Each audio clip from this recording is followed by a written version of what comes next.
Dr. Andrew Huberman is a professor of neurobiology at Stanford, and he runs the Huberman Lab, and he is going to break down how our brain and nervous system and all our actions work. This is an amazing conversation. I can't wait to share it with y'all.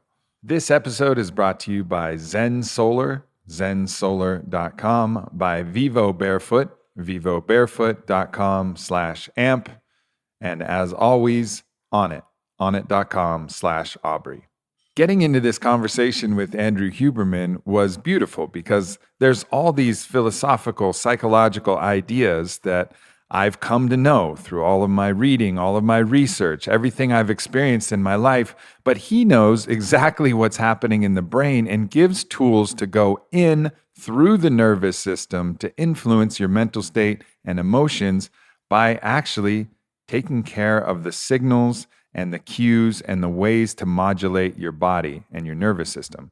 So this is a phenomenal and highly pragmatic podcast, and it's really one of my favorite conversations I've had in a long time. So sit back, maybe take a few notes, but otherwise just enjoy this conversation with Dr. Andrew Huberman. But before we get started, a word from our sponsors. You've probably heard me talk about Zen Solar, and I think this is something that we're all aware of. Okay, I'd like to have solar in my house. Who wouldn't like to have solar in their house? Well, Zen Solar makes it really easy for you to understand, well, is this going to make sense? What's the type of money I'm going to save? What is the cost of installation versus the savings I'm going to get from my power bill? What are all of these questions? How is this going to happen? Zen Solar makes that absolutely easy. You just go online, go to zensolar.com, check it out, and they'll guide you every step of the way. It is absolutely worth it to just check it out because you don't know the answers to that until you go through a process like Zen Solar. So please, for the earth, for your own home, for your own wallet, go to zensolar.com, check it out, and see if solar is going to be the right solution for you and your family. Our next sponsor is Vivo Barefoot, and I'm going to take a little time telling this story because I started my journey wearing basketball shoes. And basketball shoes are designed for performance on a basketball court. And then, of course, there's a lot of kicks that kind of resemble basketball shoes, or actually were basketball shoes at some point, but now are way too uncomfortable to actually wear as basketball shoes. So that's what I spend most of my life wearing, either basketball shoes or some type of cross trainer or some type of shoe that resembles a basketball shoe or resembles a cross trainer, just is way more stylish. And that's my whole life. Well, the thing about all of those shoes is it compresses your toe box. So if you actually look at my feet, I have my big toe and my pinky toe pointing together like they're making a teepee. And if you just extended the lines, I'd have a little hat on the top of my feet pointing together. And that's from all of the shoes that I've worn because the toe box is compressed. Now, that gives me toe pain and that gives me toe problems. And I started to notice that. So I started looking around when I was writing the book Own the Day. What are ways that we can get better shoes that actually have a much more open toe box? Vivo Barefoot stood out. My boy, Primal Swolger at Onnit, he was always rocking them and they looked great. And so I got myself a pair. I got myself a pair of the boots and I got myself a pair of the flats. And literally, I've never worn any other shoe more. Those little gray boots that I have from Vivo Barefoot, I mean, I'm wearing those things probably 60% of the time. It's just, they're so comfortable. I can wear them with socks, without socks, and I just know that I'm actually giving my feet some love. So this is an extremely important thing to think about if you're an athlete and you want the longevity of your feet to be able to perform, or if you just want comfort and style, because these shoes are sexy. So check it out. Go to vivobarefoot.com, VIVO barefoot.com/amp, and you'll get a 100-day free trial and 20% discount code. The shoes are dope, and you're going to be doing your feet and your whole body a big service. And lastly, we have Onnit. Now, everybody's heard me talk about Onnit. Why? Because I created Onnit largely as a solution to everything that I've wanted to have available for my own life. So it's just expanding the toolbox of all of the tools that are available. I actually had somebody ask me recently, they're saying, what do you do with all of the different supplements and biohacking techniques and everything that you're aware of? How do you fit it all in? And my explanation was really, Look, I've spent the time to get familiar with all of the different tools, all of the different supplements, all of the foods, all of the practices. And I don't do everything every single day. That would be crazy.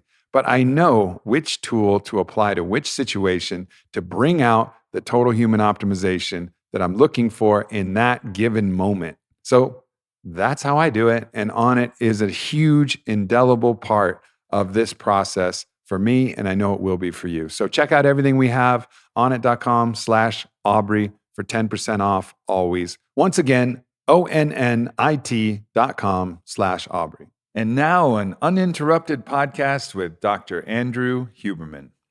Dr. Andrew Huberman, we just had an epic conversation live on the Fit for Service Academy app about dragons and Bigfoot and how they're real as a sequence of neurons in the brain. And we'll get back there, but that's not the way that I wanted to go. So for anybody who wants to drop in with me and my guests before the show, just putting that out there, get on the Fit for Service Academy app. I'm going live every time I'm in studio. And this one was particularly special.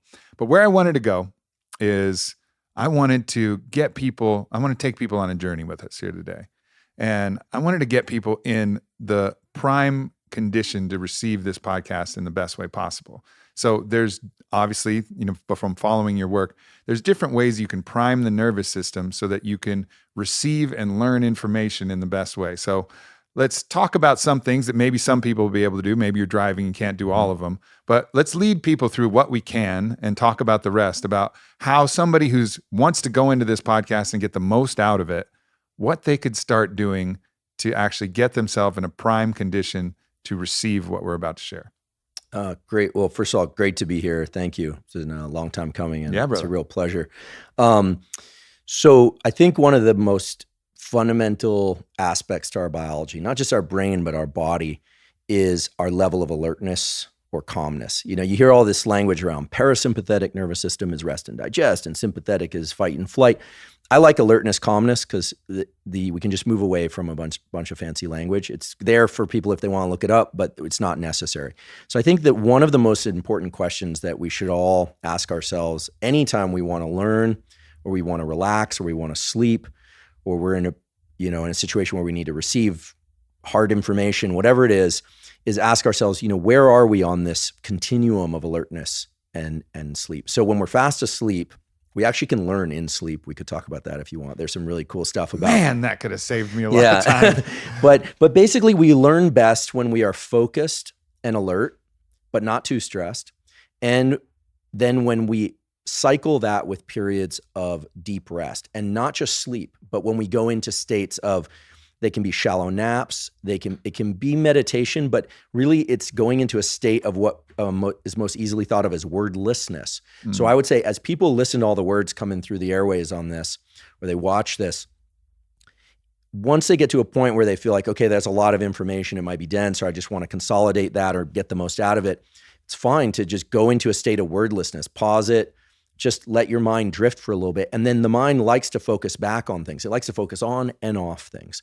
And so one way to do that is we can control our level of alertness or calmness really easily. And it's anchored in a really cool medical textbook finding that I think for all the people who are interested in breath work, they'll find this, I hope, interesting. For people that aren't, I think you'll find this useful too, which is that when we inhale, what happens is our diaphragm moves down. That creates more space in our thoracic cavity, in our abdomen, and our heart gets a little bit bigger physically.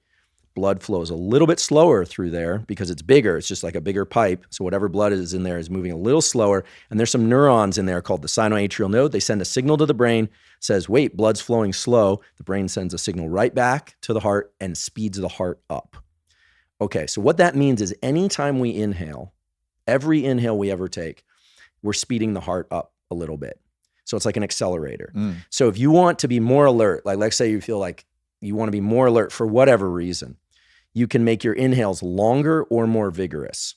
So somebody right now is like, oh man, I'm just kind of sleepy. Maybe I'll listen to this podcast. Maybe I need a coffee. Right. I don't know.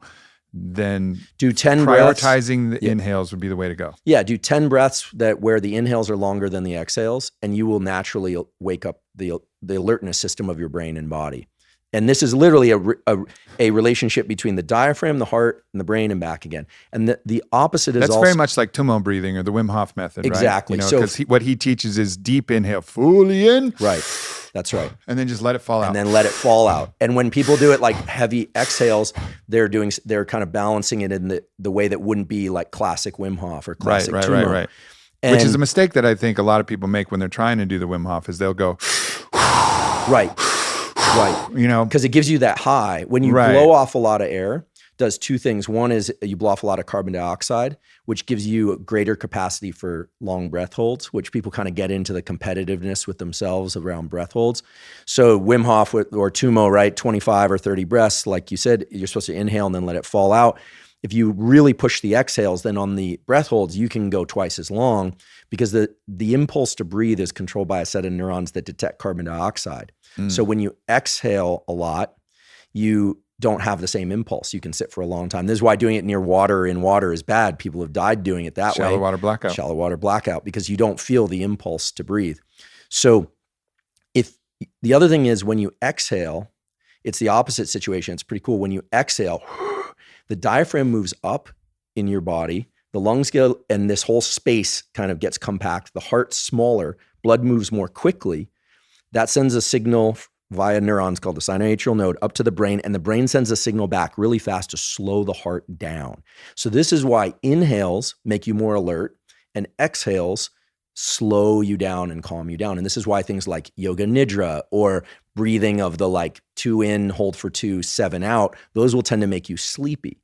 And as you fall asleep, you do this naturally. You start to breathe longer and longer on exhale. So for people who have trouble sleeping, or for people who right now are feeling a little too keyed up and they want to relax, or anytime people want to relax, they should just make their exhales longer than their inhales or more vigorous. So you can just go like empty your lungs, like just dump air. And you teach a very specific breath. So this is something for me. I lean towards excitability.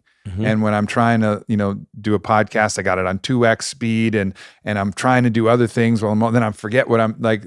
My tendency is to try and go 1,000,000 miles an hour. So actually, I use one of the breaths in particular that you started teaching with that, which is 2 short inhales followed by a long sighing exhale. Right. So the physiological sigh, as it's called, and it's called that because it was actually discovered in the 30s by physiologists. This is not breath work. Actually, everything I'm talking about is not breath work. What I'm saying is inhaling is like an accelerator on a car. Exhaling isn't really like a brake. It's more like coming off the accelerator. And then there is a brake, which is the physiological sigh. And the physiological sigh is 2 inhales, ideally through the nose. So it's inhale, and then you sneak in a little bit of air before you exhale. And that little sneak of air does something really cool. It might feel a little sharp. What it is as you get a little overactivated, your lungs are 2 big bags, but they have millions of little sacs. Like if we were to lay them out, they're about as big as a tennis court, like a regulation tennis court, huge volume of tissue. And as you get stressed, those sacs collapse. They flatten out like little balloons that are empty. And if you've ever blown up a balloon at a kid's party or an adult party, you need to sometimes blow twice. It's the double inhale. What that does is it inflates those sacs so that when you exhale, you dump the maximum amount of carbon dioxide. Yeah. This also works really well. So you can do this anytime you're out and about, you're feeling a little stressed, or somebody's talking, like, oh, this is stressful for whatever reason. The double inhale exhale is the fastest way that I'm aware of to just calm down. Yeah. And so it's very useful. You can do it in real time. The other thing is if you're running, like you want to hit steady cadence, like zone 2 cardio, the double inhale exhale, this is some stuff I'm playing with some various groups. So not all the data are in, but a lot of people benefit from doing double inhale exhale while they're in steady state cardio, because it immediately maps to your heart rate variability. The heart starts going in sync with your breathing. And the other thing it does, which is pretty wild, is that you have a connection called the phrenic nerve that controls the diaphragm, the skeletal muscle. But it has another branch which goes to your liver. And if you've ever been running and you felt like that stitch in your side, Sure. You feel like you're cramping, that's not really a cramp. That's actually liver pain. It's called referred pain. And sometimes there's a shoulder pain that goes with it. It's usually actually on this side. And that's because all the neurons live in the same segment of the spinal cord. So if you do the double inhale exhale, when you get that side cramp, it disappears. Cool. And so it's not really a cramp. It's it's a kind of like referred liver pain. So the double inhale exhale is a very powerful tool, and it's what dogs do right before they go down for sleep. It's what people do when they're in claustrophobic environments. So if you get a bunch of people in an elevator, especially nowadays, you're like in a lot of places, you're masked up, you're in the elevator, you're like, and people will immediately, without realizing, they'll start doing this double inhale exhale to try and dump carbon dioxide. That's this feels like basic human operating information, right? And I think one of the tragedies of the situation we're in is we aren't taught basic human operating. I mean, this should be kindergarten, first grade, second grade. Okay, kids, you're feeling a little excited. Okay, try this breath. If you're feeling a little sleepy, try this breath. Let's learn how to work our machinery a little bit. I agree. We don't, in this culture, we do not teach people how to operate their mind and body. And it leads to all sorts of problems, stress, anxiety disorders, ADD. We don't guide. There is no guidebook for social interactions, for sexual development. It's a huge problem. And I think that the brain is harder to, identify like a user's manual, right? Because it's always meditation, consciousness, high-level concepts. What do dreams mean? The really interesting stuff. Right. But I like that we're starting with physiology, because what's nice about these core mechanisms of brain-body is that they are real things. Like if we could point to the neurons, these are things in the textbooks. There's nothing mysterious. It doesn't require any learning. Like once you know how to do it, it works the first time, it works every time. Meditation has actually, unfortunately, I think has taken us off track as a culture. We got so obsessed with mindfulness that we kind of had this whole thing, let's have people meditate and whatnot. But meditation involves some focus. And sometimes people just want to not focus. They want to get out of their head. So there should be, I think, tools for how do you get out of your head when you're spinning? Well, and the meditation arc is focus, focus, focus. Then eventually you can settle into that place that people are going for. But most people don't ever get there. That's right. So they just get into the adding more focus to their thing and getting frustrated and saying, screw this anyways. Right. It's like people are talking about the payoff, but until you understand the state that you're going, until you have a basic understanding of the human operating system, like much better to just learn these basic nervous system cues. Like the fact that somebody can know the date of the Treaty of Versailles before they know that increasing your inhales will increase alertness and emphasizing your exhales will help out with calmness. That's insane. Yeah, it's criminal, really. I mean, it really is. I mean, I think that, and also we give people driver's licenses and all sorts of things that, sure, that was an exciting part of my youth development, and we finally got the driver's license. But I didn't know how to drive my body and my brain and work with it. To work with your physiology. I mean, everybody has a kind of on this continuum. It's more like a seesaw of alertness and calmness. Everybody, and we're kind of like this little body running along that seesaw.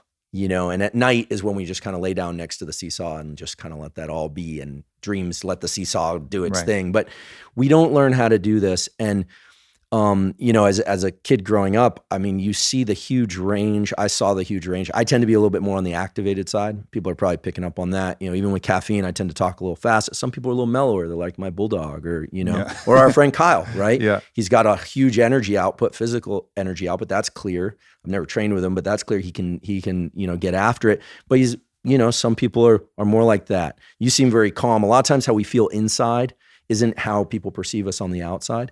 But I think that just that ability to move the seesaw a little bit to make ourselves feel more comfortable or to be more accessible to what people are saying. Because we know that when we are overactivated, it's great for focus. It's great for taking what we already have stored in the memory bank in terms of what we know how to do. And it's terrible for receiving new information.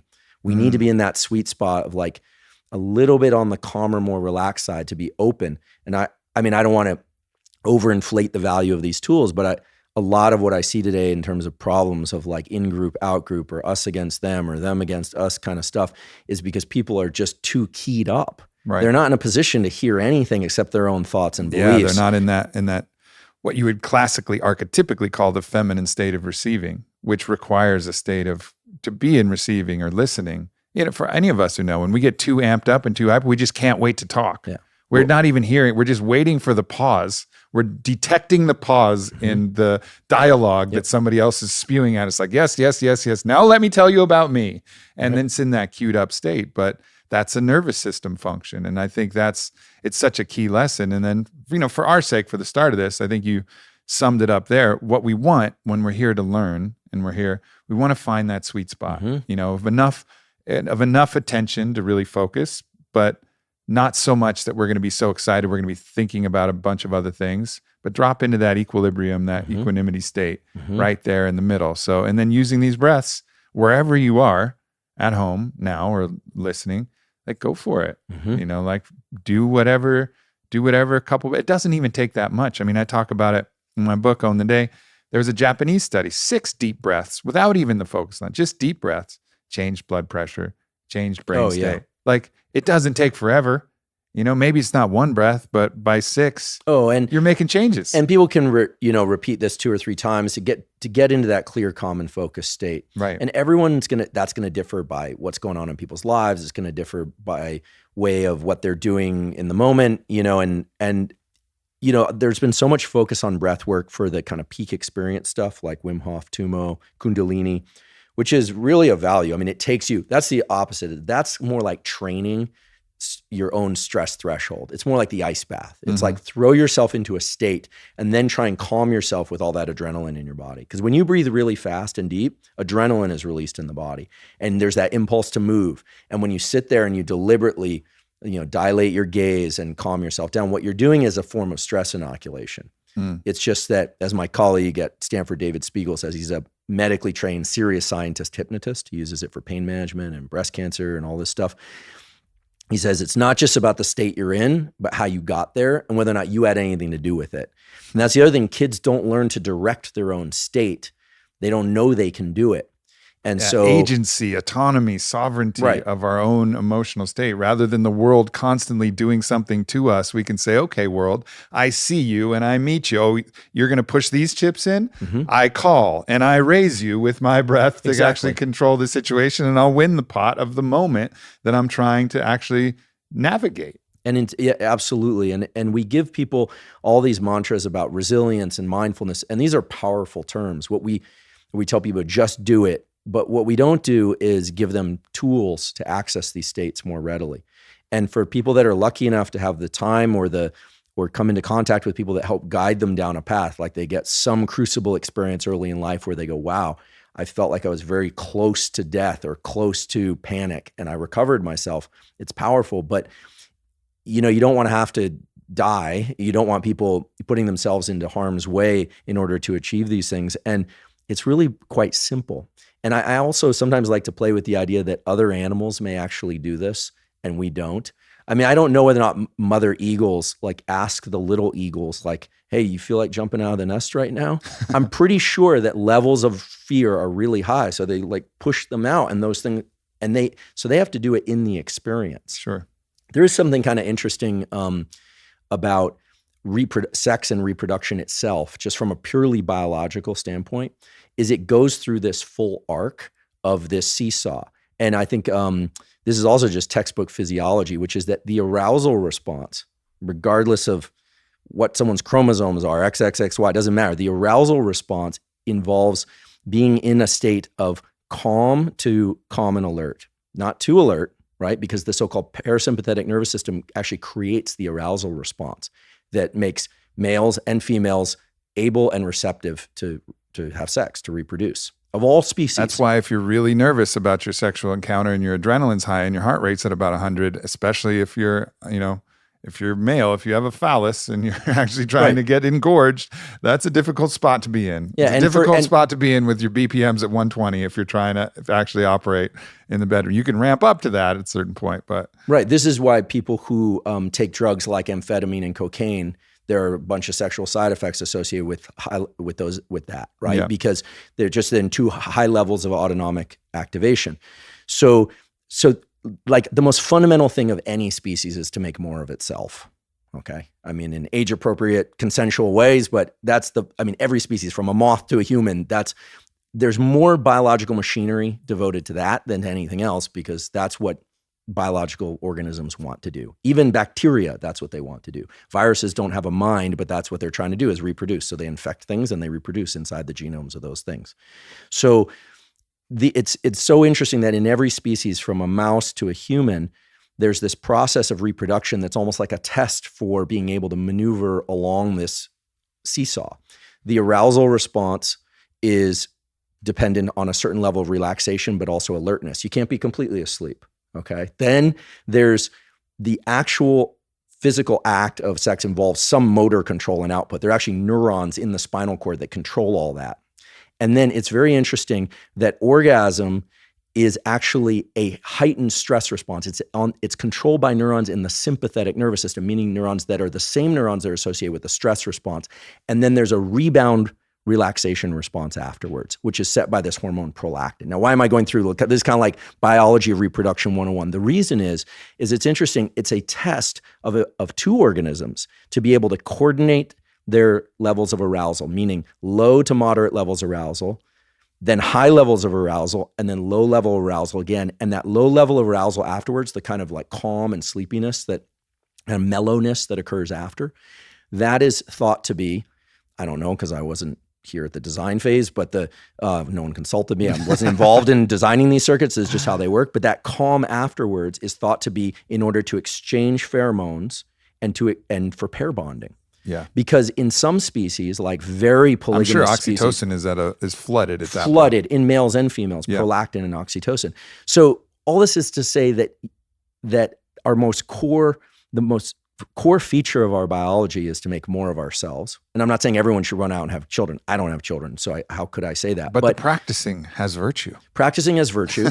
Practicing has virtue. That's what I'm taking from this. And in every species, sex has been associated with circuitry of touch and somatosensation that is pleasureful, right? And dopamine and serotonin, all the kind of feel-good type neurochemicals. And so it's almost a test of the autonomic system to be able to reproduce. And so again, it's like these mechanisms they're not as simple as digestion, because digestion, you don't have to do anything. A baby just drinks milk from mom or milk from formula, and it digests it, right? Same thing with breathing. Babies just start breathing. Some of these things are certainly learned, and the social dynamics of how to interact with others, kids playing, you have to be able to get hurt and still play in the game, or see that another kid is hurt and slow down and help them out. So all of these very basic functions are the kind of test bed for how to be a functional adult. And I'm not saying that people should be having sex earlier than is healthy for them. There's a whole psychosocial development component here. In fact, I'm not telling people to do anything. I'm just saying that our biology is primarily for taking us through these adventures of arousal and relaxation. Waking up in the morning is an exercise in autonomic arousal. Cortisol hits when you wake up. Boom. Can you do that without losing your mind in thought and obsession? Yeah. Can you put your head down at night and fall asleep without losing your mind in the previous day's events? These are skills that we have to cultivate. It seems like while you're not recommending anything specifically, you can recommend the genre of putting yourself through stressful situations to cause an adaptation and build the resilience towards That's right. it, right? So in healthy, non-destructive exactly. ways. So that's right. And there is a line that you can cross. Any hormesis that you're trying to target can become injury. There is such a thing as water that's too cold or a sauna that's too hot. Yeah. Right? It Yeah. does You'll exist. just hurt yourself. Yeah, you can die. Or a workout that's too hard, Yeah. Where you get rhabdo or something else happens. This is not helpful. The stress is too strong. But if you follow like those principles of hormesis, of putting yourself in challenging situations that you have sufficient resources to recover from and isn't such an acute stressor that you get hurt, that is going to benefit you on every different level, from the physical body to the nervous system to the psyche to even, although it's a different mechanism, absolutely, even in your own spiritual practice, these challenging spiritual experiences, these dark nights of the soul, talking to anybody who's in that dark night of the soul, which obviously has a lot of physiological and mental aspects as well, but it feels like a spiritual crisis. These are what propel the greatest spiritual growth in many cases. So that principle of learning these different mechanisms, both how to modulate, but also training yourself to be stronger, to be more resilient, to know that I got this, whatever the world's going to throw at me, because the world is full of chaos and mystery and challenge, and it's going to come at you with a left hook you didn't see, always. And so to know that you're resilient and that you can handle it, you can modulate in the moment, you've been through challenging things. This is a core lesson that I think all of us can really adopt and embrace if we want to navigate this life to the best degree possible. Yeah, I think that we've spent as a culture, we spent a lot of time thinking about kind of the core things like get a good night's sleep, because obviously the way I think about sleep and rest is when you're not getting enough, and it's different for everybody, but if you're not getting enough sleep on a regular basis, or you're just too stressed out, it's like the hinge on that seesaw is loose. So it's like, you're up, you're down, you're all over the place. And so there's some foundational practices of sleep, hydration, exercise, social connection, good nutrition, whatever that means for the individual, that put you in a place to be able to manage things really well. But what we've been talking about up until now are these what I call real-time tools. I love the ice bath. I've done tumo breathing. I still do it. I really believe it in its virtues. There's some good science about how it helps activate the immune system, all these other great things. But the ability to adjust in real time is what it's about. Because that's, I think, where real confidence comes from. Like you do a lot of public speaking, I do a lot of public speaking, and there's still days where I'll show up and I'm, all of a sudden, like I'll feel my cheeks getting flush. I'm like, what's going on? I have to be able to adjust in real time. Yep. It's not sufficient to be like, oh, I'm going to go meditate for an hour, or what did I do wrong the day before? And this is what it is a lot like driving a car. Or reaching for an exogenous substance, Right. which you can also, when you're replete of the tools that you have endogenously, you'd be like, fuck, I need caffeine, or maybe I need I need some kava, and you have this whole tincture, and it's fine to have a medicine bag. I got a medicine bag too. I got one right over there on the table. It has some hape, has some different tools in there. And I like these exogenous tools, but to combine those with the endogenous tools, because I'm not always going to be able to say, hold on, I need to clear my energy and reset here on stage. If you wouldn't mind, sit with me for 10 minutes in silence while I go through this hape ritual. Like that's not going to work. Well, and I think, and I'm certainly not going to recommend people take anything or not take anything. It's not my place. I always say I'm not a doctor. I don't prescribe anything. I'm a professor. So I just like profess a bunch of things. I mean, I can certainly talk about what I do or don't do, but but that's very individual to me. So I don't know how interesting it is to people, but I do think that everyone should know how to manage their internal real estate, their mind and their body, with do's and don'ts of physical practices, of just practices that don't involve ingesting anything. It also puts you in a position to better navigate those extreme states, right? I mean, the person who decides to dabble with nicotine, like not by smoking, but taking nicotine for focus, if you can't handle and manage your mind in a very alert state, it's just going to make things worse. You'll think that you're in a tunnel of focus, but you actually are in a tunnel of high stress, and nothing good comes out of that. Whereas if you've already mastered what it is to be really alert and focused, and you want to take that to the next level, and you're an adult and it's appropriate for you and your health status, then you're going to get that much more out of it. And whereas I think a lot of people look first to like, what's the thing I can take? And it's like, well, the thing you can take is master your sleep-wake cycle, master your moment-to-moment kind of autonomic regulation, this calm down, get more alert, and do it with some breathing. Or if you like the ice bath, do that. Or if you want to, run up a steep hill and then see how quickly you can calm yourself down using double inhale, exhale type sighing, that's cool. There's a huge play space that you don't need to take anything. And then once you feel like you're working well there, well then sure, maybe it's appropriate to go down the avenue of, supplementation or other things. Which is ideal for learning this as kids, once again. Yeah. Because you're not going to, nicotine is super bad developmentally before it's just going to 25. screw up neural circuits, because neural circuits are so plastic. The kids are going to end up totally dependent. There's actually a phenomenon when you take nicotine a lot at a young age, the receptors for nicotine internalize, and then you can't get them back.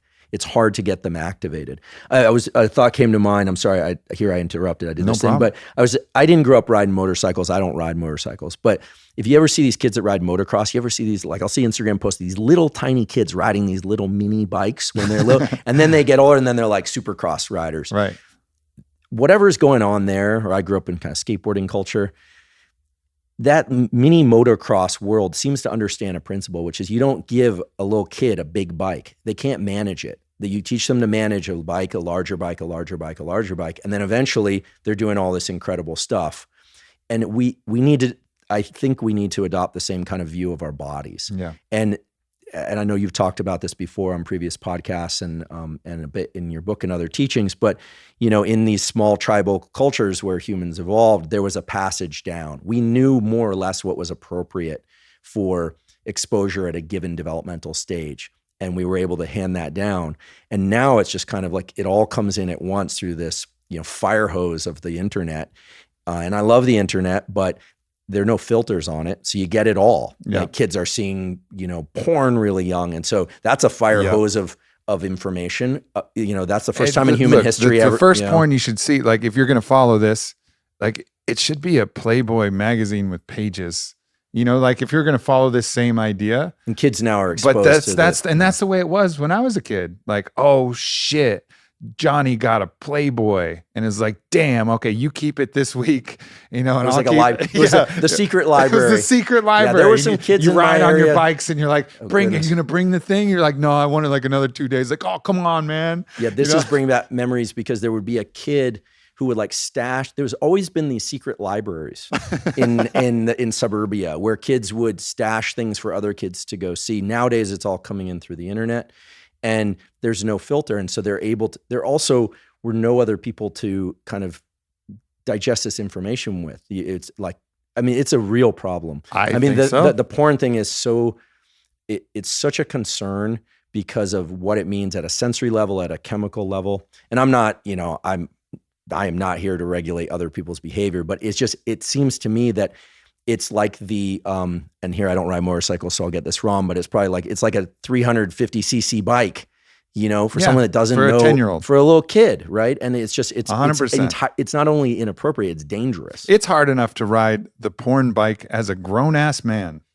It's intense. Yeah. You can take a corner too fast and you're spinning out into some weird territory where it's just gravel, and like I'll allow everybody's own mind to go to their own place where they're like, where the fuck did I go? Like it's intense. And I think it's an unaddressed issue. Like this is the reality. This is the playing field that we're in. But the fact that everybody's just kind of like, la, la, la, la, la, let's just either say porn is bad and pretend that people aren't doing it, or it's just, we have these blanket responses, I think largely because we just don't really know what to do with it. And the filters that are trying to block people don't work because they'll always find the kid who doesn't have a filter on his phone. But ultimately coming up with solutions collectively as a humanity, involving intelligent people like yourself and involving experts who can be like, all right, let's take a look at this issue from a developmental standpoint, from a moral standpoint, from all of the different standpoints that we can look at. What is this causing? What can we do to help educate people on how to deal with this, whether it's already happened or whether it's about to happen or whether you're a parent? Like, this is the future that I envision. And I think we're going to have to take control of that because it's not going to come from our elementary, middle school principal. They're going to not even want to touch this with a 1,000,000-foot pole, nor a high school. This is going to come from awakened people who are like, all right, let's look at these things. Let's not shy away. Let's have the courage to stare straight at this problem and then not look away until we have a solution and we've brought in the experts to really deal with it. And it's just one of myriad different things that all of us need to collectively come together and say, all right, this is what are the basics for teaching somebody how to be a human, like how to human effectively. Here are the challenges. We no longer have, different animals that are going to eat us coming from the bushes, but we have these things online, bullying that's going to come. And look at the suicide rate and how it's gone in for, this is a real tiger.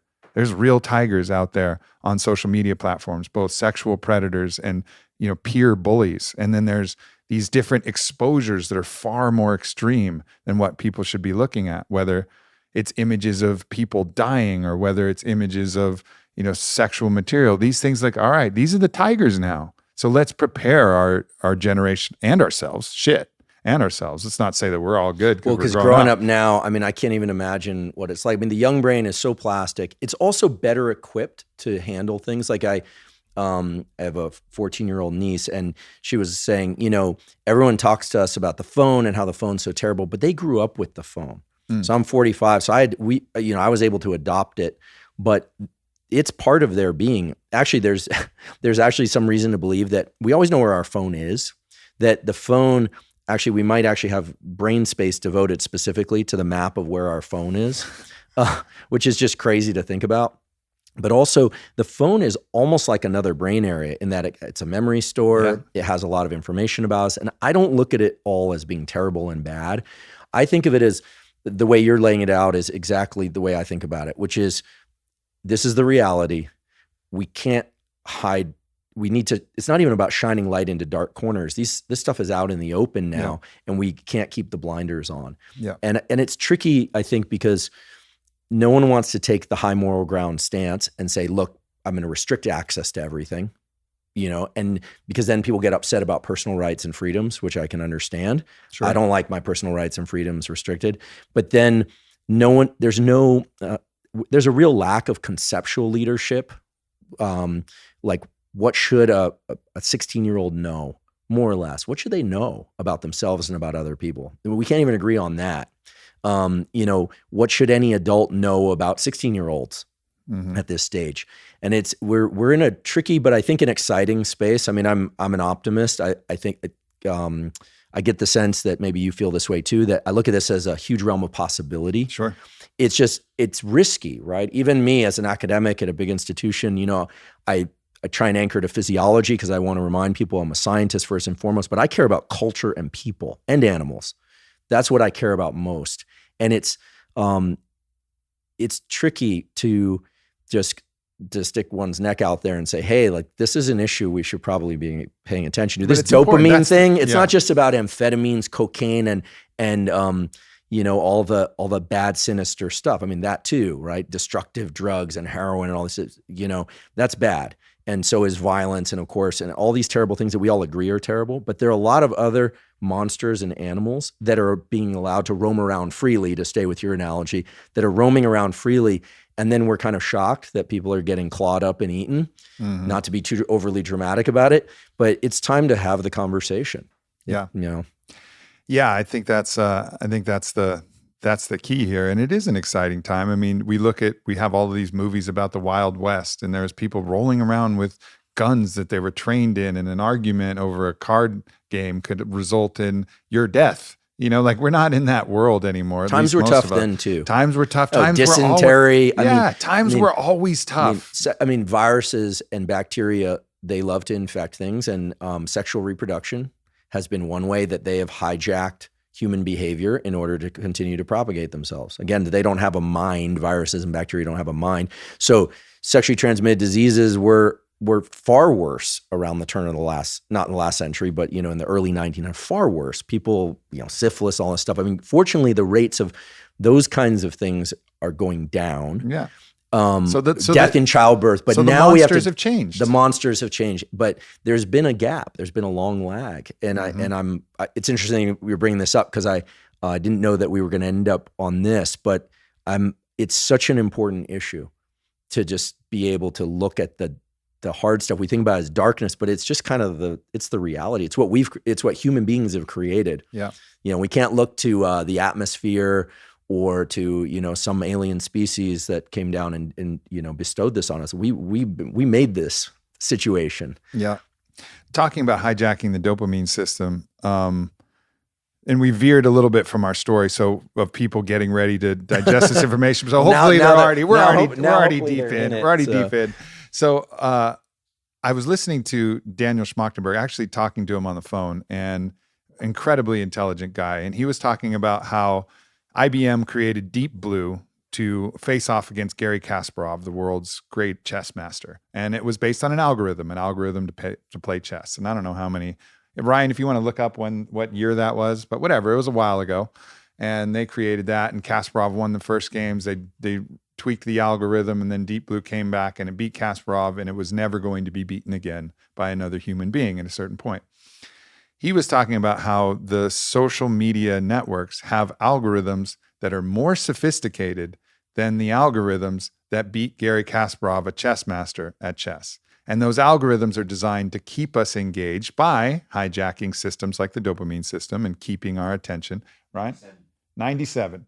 Okay, so now in 2021, these algorithms are more advanced as technology goes and require far less hardware to actually implement. And he was saying Kasparov knew that he was facing a computer and he was trying to beat it, and he failed then. And the algorithms now are more advanced, and we don't even know that we're up against them because they're sliding in, behind the scenes, and we think we're just doing something. So I don't necessarily want to go into commentary on social media because I think it's a beautiful tool, but it is just one of those challenging things. It's like a big wave that we all have our surfboards on. Some of us think we're surfing when we're really getting chundered in the white water. Some of us are surfing. Some of us are some combination of both because we're not really aware of what's happening. But when you're talking about these algorithms hijacking the dopamine system, let's dive into that because there's so much that's been talked about with that. So what is actually happening? What is the dopamine system, and how is the social media really tapping into that incredibly powerful system within the body? Yeah, so super important issue and super interesting and very misunderstood aspect of our biology. So dopamine is what's called a neuromodulator, and I mention that only because neuromodulators modulate the brain. They make it more likely that certain things are going to happen and less likely that others are going to happen. So think of them kind of like a playlist. And I like to think about the kind of 4 playlists as neuromodulators, just to really simplify things but make them clear. Serotonin does a lot of things, but in general, serotonin makes us feel pretty relaxed, blissful, and good with what we have, the relationships we already have, the food, our state of mind and body that we're already in, okay? If you ramp up serotonin really high, people tend to lose their appetite, lose their libido, and feel really blissed out, but kind of flat. It kind of kills desire because why would you go after anything if you already have everything you need? Satiation. It's satiation, exactly. The other one will be acetylcholine, which is released from a couple sites in the brain, but it really creates focus. It's kind of like in this huge array of things that are happening around me, pictures on the wall and our conversation, words and sensations and the weight of the clothes on my body, what am I going to pay attention to? It just kind of creates a spotlight in the brain. And then dopamine can be thought of as the molecule, not of pleasure, but really of motivation and desire. Dopamine is about wanting things, mainly wanting things that are outside you. So if we ramp dopamine up with a drug, let's just take the extreme example, like cocaine will do that, or amphetamine will do that. Well, you can actually take exogenous L-Dopa. Yeah, you could take macunapurines, the velvet bean, that's Sure. L-Dopa, it gets converted to, that will generally make people more alert and in pursuit of things and externalize. They'll talk a lot. They'll think about things they want. It's the molecule of motivation. And in healthy levels, let's just say at extreme levels, it creates mania where people feel like they can buy anything, do anything. It's all about other stuff. I am Dr. Manhattan. Yeah, exactly. I It's control delusional, you. right? Yeah. Delusional thinking, right? I'm sending my avatar to make sweet love to you right now. Exactly. Like extreme externalization, and it does have a feel-good component, but it's not quite the shot in the arm. I want to kind of take that much dopamine to be talked about. Well, what's that? interesting because like schizophrenics who are very paranoid delusional, they respond pretty well to drugs that suppress dopamine, but too much suppression of dopamine is Parkinson's. It's depression. It's the movie Awakenings. It's this catatonic thing. It's also involved in movement. So when your dopamine levels are high, you feel motivated. And I mean, nature and biology are so beautiful. They created this simple playlist where when you're motivated in the mind, it also makes it easier to move because you're motivated for external things. And with serotonin, when you're satiated in your mind, it also makes your body more still. Like there's this mind-body relationship that nature is so efficient. She doesn't come along and say, let's build this circuit for this and that for that and build 20 different chemicals. It's like, let's just keep this really simple. So even though I'm pushing away a lot of the details of how these molecules work, it's like they bias us towards action. And so dopamine biases us to want more of something. And it has this interesting pain-pleasure relationship. So it's fascinating. I always thought that, I'm not really into chocolate, but for people that are, they'll eat a piece of chocolate, and if they really like chocolate, they'll get a little surge of dopamine.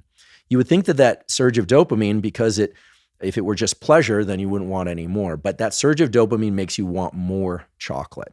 And if you don't eat chocolate right after, wait, is it actually them getting the piece of chocolate, which is something that they want, which is the reward that they want, that's actually increasing the dopamine, or is it there's some compound in the chocolate itself that has dopamine, compounds in it? It's both. It's both. But dopamine doesn't care about chocolate per se. So some compounds, like for the cocaine addicted person, like this really tragic situation where someone wants cocaine, they take cocaine and they get more dopamine, it becomes this vicious loop. And and that's what creates addiction. Whereas with most things that are wired into us, sex, food when we're hungry, water when we're thirsty, dopamine is going to drive our motivation. If you've ever been really thirsty, that water tastes amazing. Yeah. It's like this elixir from the earth. It's incredible. You feel like you're being flooded with it. And generally it makes us want more of that thing. Now, eventually the serotonin system kicks in and we have satiation. The reason why drugs of abuse, it's kind of a broad sweeping term, but let's just say an addicted individual, the real tragedy in that situation is that if the dopamine system is too active for too long, it creates this progressive narrowing of the things that bring us pleasure. That's how I define addiction. It's a progressive narrowing of the things that bring us pleasure. And so on the phone, when we forage for things on the phone, it has certain components of addiction, but the more that we look at what's going on, there's certainly dopamine release, which makes you want more of it, but we're getting less and less pleasure from it as we do it more and more. And that's the hallmark of addiction. The phone also has— It's like chasing the dragon. It's chasing the dragon. Because there's the way that the chemical circuitry works, is the neurons in the brain that control dopamine release, is when you expect to get something and you don't get it, two things happen. There's literally a disappointment circuit. You get a drop in dopamine and then you need more to get back up. Sounds just like drug-seeking behavior because that's what it is. But also, then when you do get that thing, it doesn't take you up to the level that you need in order to feel really, really good. And so the phone thing, I think, when I look at the biology of dopamine, and I look at phone behavior, I think early on it mimics addiction. It's like, whoa, this is really cool. There's so much information. There's a message from my friends. There's a compliment on my post. There's some validation that I'm getting from some source. And sometimes it's also just the cool things you find. I'll find a podcast. Sure. I'm like, or I found a lecture the other day that is amazing. And I was like, I can't believe it. There are gems in this little device. There's no way I could access this information. Absolutely. I was like, this is fascinating. And I was taking tons of notes. So that's dopamine. But then what happens is it starts to take on the form of obsessive compulsive disorder. And I don't think this has been talked about enough, is it starts becoming like if our phones were out and we weren't being good about it and we didn't have some sort of contract, or you didn't say, yeah, I put away my phone during conversations. If you pick up your phone, I pick up my phone. The moment we'd wrap, we'd go to our phones, and there's nothing criminal or bad or rude about that nowadays, but it's that kind of behavior is a lot more like OCD. And OCD taps into these brain circuits called the basal ganglia, if people want to look them up. But what's really interesting about these brain circuits is they're involved in two decisions that you make subconsciously. One is called go, which is to reach. The other is no go, which is to not do something else. So every time we do something like reach, it's like flex or extensor. When you do bicep curl, your triceps are, unless you can actively engage them with your mind, you're really not engaging the tricep. And the reverse is true for a tricep extension. The bicep releases stretch, it's extensor, flexor. Every time we do a behavior, we are inhibiting other behaviors. And so what's happened is in OCD, these circuits get totally whacked out, basically, where dopamine starts to activate them in the wrong sequence, and certain behaviors just start to become like reflexes. The phone has become like walking now. I wake up, I know exactly where my phone is. No doubt. I tell myself, don't look at that thing. And I reach over and I'm looking at that thing and I'm like, this is a waste. Don't open that app. And then 20 minutes later, I'm like, I spent 20 minutes looking at that app. Yeah, I hear you. I just talked about this story. This is a great example of this. I'm in the middle of ceremony 3 in ayahuasca down in Costa Rica at Soltara, blasted, and in the toilet on the bathroom, going in there. I'm puking into a purge bucket. I'm shitting into the toilet, full purge on ayahuasca. Sounds vicious. All of these incredibly deep and challenging visions and things are going on. But I'm sitting on the toilet, and I've trained myself every time I sit on the toilet, I get on Instagram. And so what did I do? I go reach down into my pants because my phone's always in my pocket, down around my ankles. And I go for my phone and I have this flood of realization, like, what the hell is going on? I don't even have my phone, obviously, because I'm in ceremony. But it was so deeply ingrained that even in this radically different state of consciousness, that addictive pattern was that deeply ingrained that I was still reaching for my phone at that point. And I would say that that's OCD. Like, because OCD is obsessive thoughts and it's these compulsive behaviors. The C is the compulsive part. And that's, so I think what's one of the things that hopefully this conversation will open up. I don't think I've ever heard this discussed publicly so hopefully people will start to think about this, is that yes, the phone is addicting, but you weren't reaching to your phone thinking, oh, I'm really excited to see what's on Instagram. No. You did it as if it were a compulsion. Absolutely. It's still dopamine, but once we start to treat the phone thing as a compulsive disorder, as opposed to, and the word disorder is a little loaded. I want to be clear, like, because as the moment I say that, you know, and this is actually coming from somebody who I had a tic when I was a kid. I had a grunt when I was little. And no one knew what that was back then. And then over time, I learned to kind of suppress it. But if I get really tired, I find myself doing it. So I am sensitive to the fact that I was never medicated. I just kind of dealt with it. But so I'm sensitive to the fact that disorder brings up all sorts of feelings. But and I don't say that to be politically correct. I just want to acknowledge that when I say disorder, in this case, I mean everybody's behavior to me. If we were to take an image of how humans are behaving, you'd say they all have OCD. They're like animals in a zoo cage that are like the parrot that's plucking its feathers. That's not addiction. And so it's no longer about feeling good. There are times on social media where I go, this is pretty cool. This is amazing interaction. I teach on social media. I learn on social media. Sure. That's beautiful. That's a mixture of like dopamine and serotonin. It's beautiful that I can go on there and learn from people I never met and benefit from that.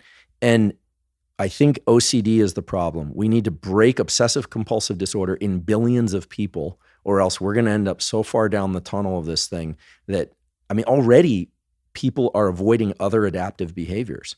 They're not working on social development. They don't know how to interact face to face. They're not taking care of their physical bodies. They're starting to look like a poorly drawn letter C, I mean, it's terrible. And I'm not a doom and gloom guy, but I think the first nature of solving a problem is identifying what the problem is. And to me, it's dopamine.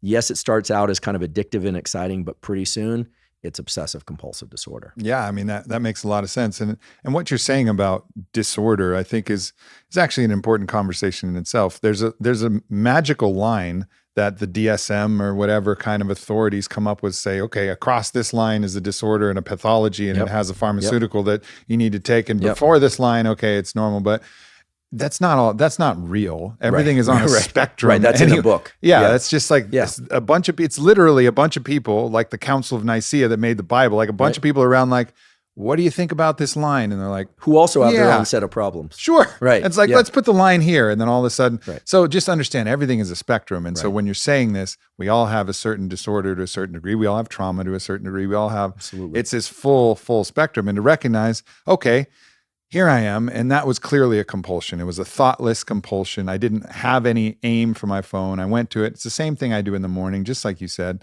I wake up and I have a compulsion to reach to my phone. It stimulates something that actually brings me to a state of awakeness. I know better, and I can regulate myself if I wake up at like 7:30 and I want to sleep till 9:30. That's my objective. I know for damn sure not to get on my phone, because the moment I get on my phone, it's fucking game over. Right. So I can regulate that behavior then. But the moment that I do know that I am getting up for the day, the first thing I'll do is reach for that phone. And I wrote about how that's not the way to own the day in the book, but it's become such a compulsive thing, and it's not severe enough. Same when I go to the bathroom, even after my ayahuasca enlightenment experience where I realized how I was driven to this thing, I haven't changed the behavior because it hasn't reached a point where I feel like, okay, this is a problem. This is a detrimental thing. But for someone who has crossed that line where they're like, fuck, like I kind of need some help with this. What do you think are some of the ways, without going out and seeking professional help, that they can become their own self-healer and start to work on these compulsions with their own circuitry? Yeah, well, the extreme version works, but it's too painful for most people, including myself, which would be 100 days and the thing is locked in a safe or given to somebody else. 100 days. 100 days, because what's happening is once you reach that OCD level, once you're reflexively reaching for your phone and not really enjoying the process of being on there, that means that you're not obsessing consciously, but you're subconsciously reaching for this thing just to get to baseline. You're no longer getting the pleasure, you're just trying to maintain. and this looks exactly like drug-seeking behavior, right? Unlike nutrition, where we actually do need to ingest nutrients every once in a while in order to keep living, we don't need to use drugs in order to survive, right? It's a personal choice if people decide to do that, but we don't need them in order to survive. That we are engaging with the phone in these compulsive scenarios at a level where it seems essential to survival. And it does seem to be about 100 days before that pleasure-pain circuitry adjusts itself so that the phone can be pleasureful again, so that you can enjoy it again. And people have always said, is it 21 days for a habit, or is it 7 days? Is it 10,000 hours? About 100 days seems to be what it takes for the neural circuits to rearrange themselves. But most people aren't going to do that. So I think it's really about designating periods of time throughout the day. Maybe for me, it's really the mid-morning phase is when I can get real work done. So Cal Newport, deep work, to steal his phraseology. I think it's a wonderful book, by the way.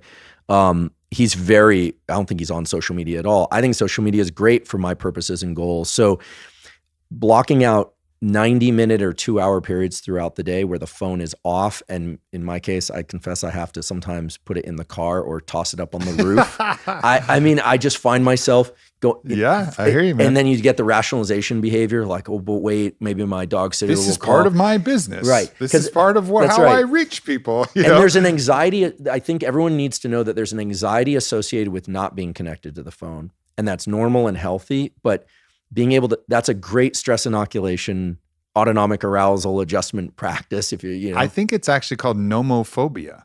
What is that? That's the anxiety of not being with your cell phone. Like if you leave your cell phone in the house, they actually came up with the term. I wrote about it in my book. I'm pretty sure it's nomophobia. Can you look that up, Brian? Not with them. Not with like no mobile phone, phone device phobia. A couple years. Nomophobia. Nomophobia. I need to learn these acronyms. I was going to make a bad joke about some of the things happening in politics right now, but I'll make it later because anyway. But it's interesting. A couple years ago, I gave a talk down at Santa Clara University to some undergraduates and just chatting with them. And we talked about the phone. And I said, the phone is addictive. That's how I was thinking about it then and all this stuff. And afterwards, this kid, really nice kid, probably in his 19, 20, came up to me and he said, your generation doesn't get it. I said, what? He said, this is this thing that you adopted and that you use and you look at as this kind of inconvenience. He said, when my phone, he was speaking about himself, he said, when my phone is out of charge, I feel like the life has been depleted out of me. And when it comes back on, I feel a surge of energy in my body and mind. I'm ready again. And I was like, I didn't know whether or not to worry, laugh, cry, like, I still don't even know how to interpret that. It's like they've become an android. It's the compulsion has led to a complete enmeshment. There's no separation. There's no separation at all. And this is now part of the organism itself, which, like you said, is that good for you? I can't tell. Is that holy shit, this is a nightmare? I can't tell. I have a colleague, she's a physician, an MD, Ann Lemke, at Stanford Medicine. She was in The Social Dilemma and she works on addiction. Mm-hmm. And I asked her, does the phone meet the criteria for addiction? And she just said, absolutely. And not only that, but we're going to look back in 20 years and realize that this was like nicotine cigarettes, that, we won't be able to imagine a time in which so many people were using this thing so openly. Now, I don't know. I don't have a crystal ball and neither does she, but it's an interesting observation. I think that's kind of where it's at. So for that kid, I'm not going to tell them 100 days. I would say if you can do 90 minutes especially during that, everyone's got that peak portion of their day. You read about this in your book where you can really do something meaningful for your life, not just in that moment, but you can really do some deep thinking or deep writing or whatever it is that you're into, creativity, mathematics, all these things. That 90 minutes at one portion of the day, most days of the week, is really what sets your life on a great trajectory. Right. And that would be the time to resist every urge, even if it's absolutely excruciating, and learn to master that the same way that you might avoid having the phone on in the middle of your set in a workout. You wouldn't be literally moving the bar or, and I've done it. I've been on my phone during a workout. It's the worst fucking workout of my life. Right. It's terrible. Well, because your context is in two places. And I don't get the relief and the joy of actually moving my body, simplifying my life. But to go back to that 90-minute thing, this is an interesting concept, which, you talk about a bit. that, of course, we know about the circadian rhythms, which kind of regulate the entirety of the day, the kind of the restfulness and the wakefulness of the day, and it's regulated by hormone releases. But there's smaller chunks called the ultradian rhythms, That's right? right. And one of the significances of you saying that 90-minute, you're basically saying there's going to be at least one, but oftentimes one ultradian 90-minute cycle that's super precious and super important. So just like me, who knows that sleep time, if I wake up early at 7:30 with a dry mouth and I need a sip of water, it's precious enough for me to get that, hour and a half more to 9 o'clock that I won't look at my phone. Same thing with that cycle, that ultradian cycle throughout the day, just like sleep cycles are about 90 minutes.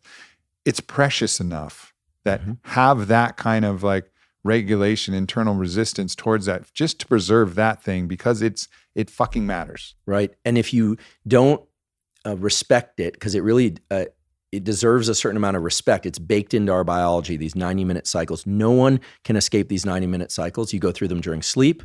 You go through them repetitively during wakefulness. Most of us have this circadian 24-hour cycle that is matched beautifully to the spin of the earth. That is not a coincidence. Again, I wasn't consulted at the design phase, but it is. For all the world, every gene in our body, every cell, every organ is orchestrated around this 24-hour and 90-minute cycle. And so, I think we could even be slightly spiritual about this 90-minute cycle, at least one per day. Everyone is endowed with this ability to focus deeply on something that matters to them and to put maximum input and focus and meaning into that experience. You don't always get the result you want out of that 90 minutes, but it's like this gift that we're given. And this is the way I think about it anyway. I just try not to squander it. Yeah. Because if you do, there's no penalty right away. Nobody comes along and gives you an electric shock. But if you kind of honor that 90-minute cycle, whenever, some people it's in the afternoon, some people it's early in the morning, some people it's mid-morning, but that 90-minute cycle is when you can drop into non-distraction. You can cultivate a relationship between yourself, which brings forward like all your history, your family history, your memory, all that. You're not thinking about all that, but it gets funneled into something that feels meaningful.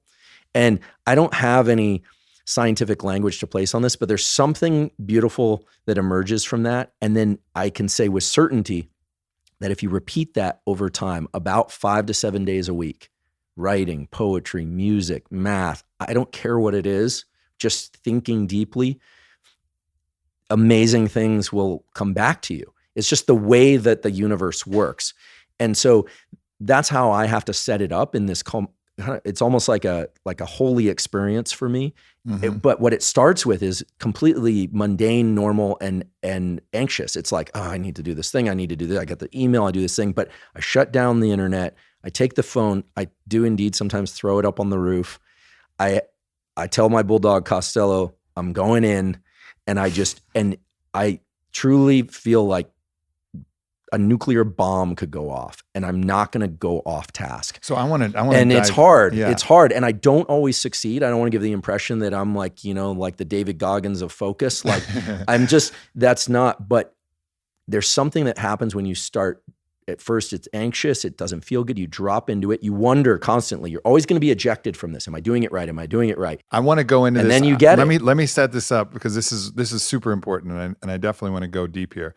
But first of all, setting this block of time up. So just before we dive into the resistance that comes inevitably at the start of this, what do you say for somebody who's like, shit, man, I don't know if mine's in the morning or mine's in the afternoon or mine's in the evening or mine varies throughout the day. Do you think that all of us, if we got still enough, could kind of figure that out? Or is it sometimes we just have to decide when it is? Well, you can control it. You can time it a little bit with caffeine and when you view light, and we could go really deep on all that. But the thing to pay attention to is, what is the period of your day when you feel most alert without the fatigue? It's not like a grinding alertness, like I'm wired and tired, not that. But when do you feel that you have a little bit of underlying agitation? Like it's weird. I tend to somaticize things a little bit. I always feel this as kind of like a movement in my left arm. Like I feel like I'm almost like got a little bit of a tremor. It means I need to do work.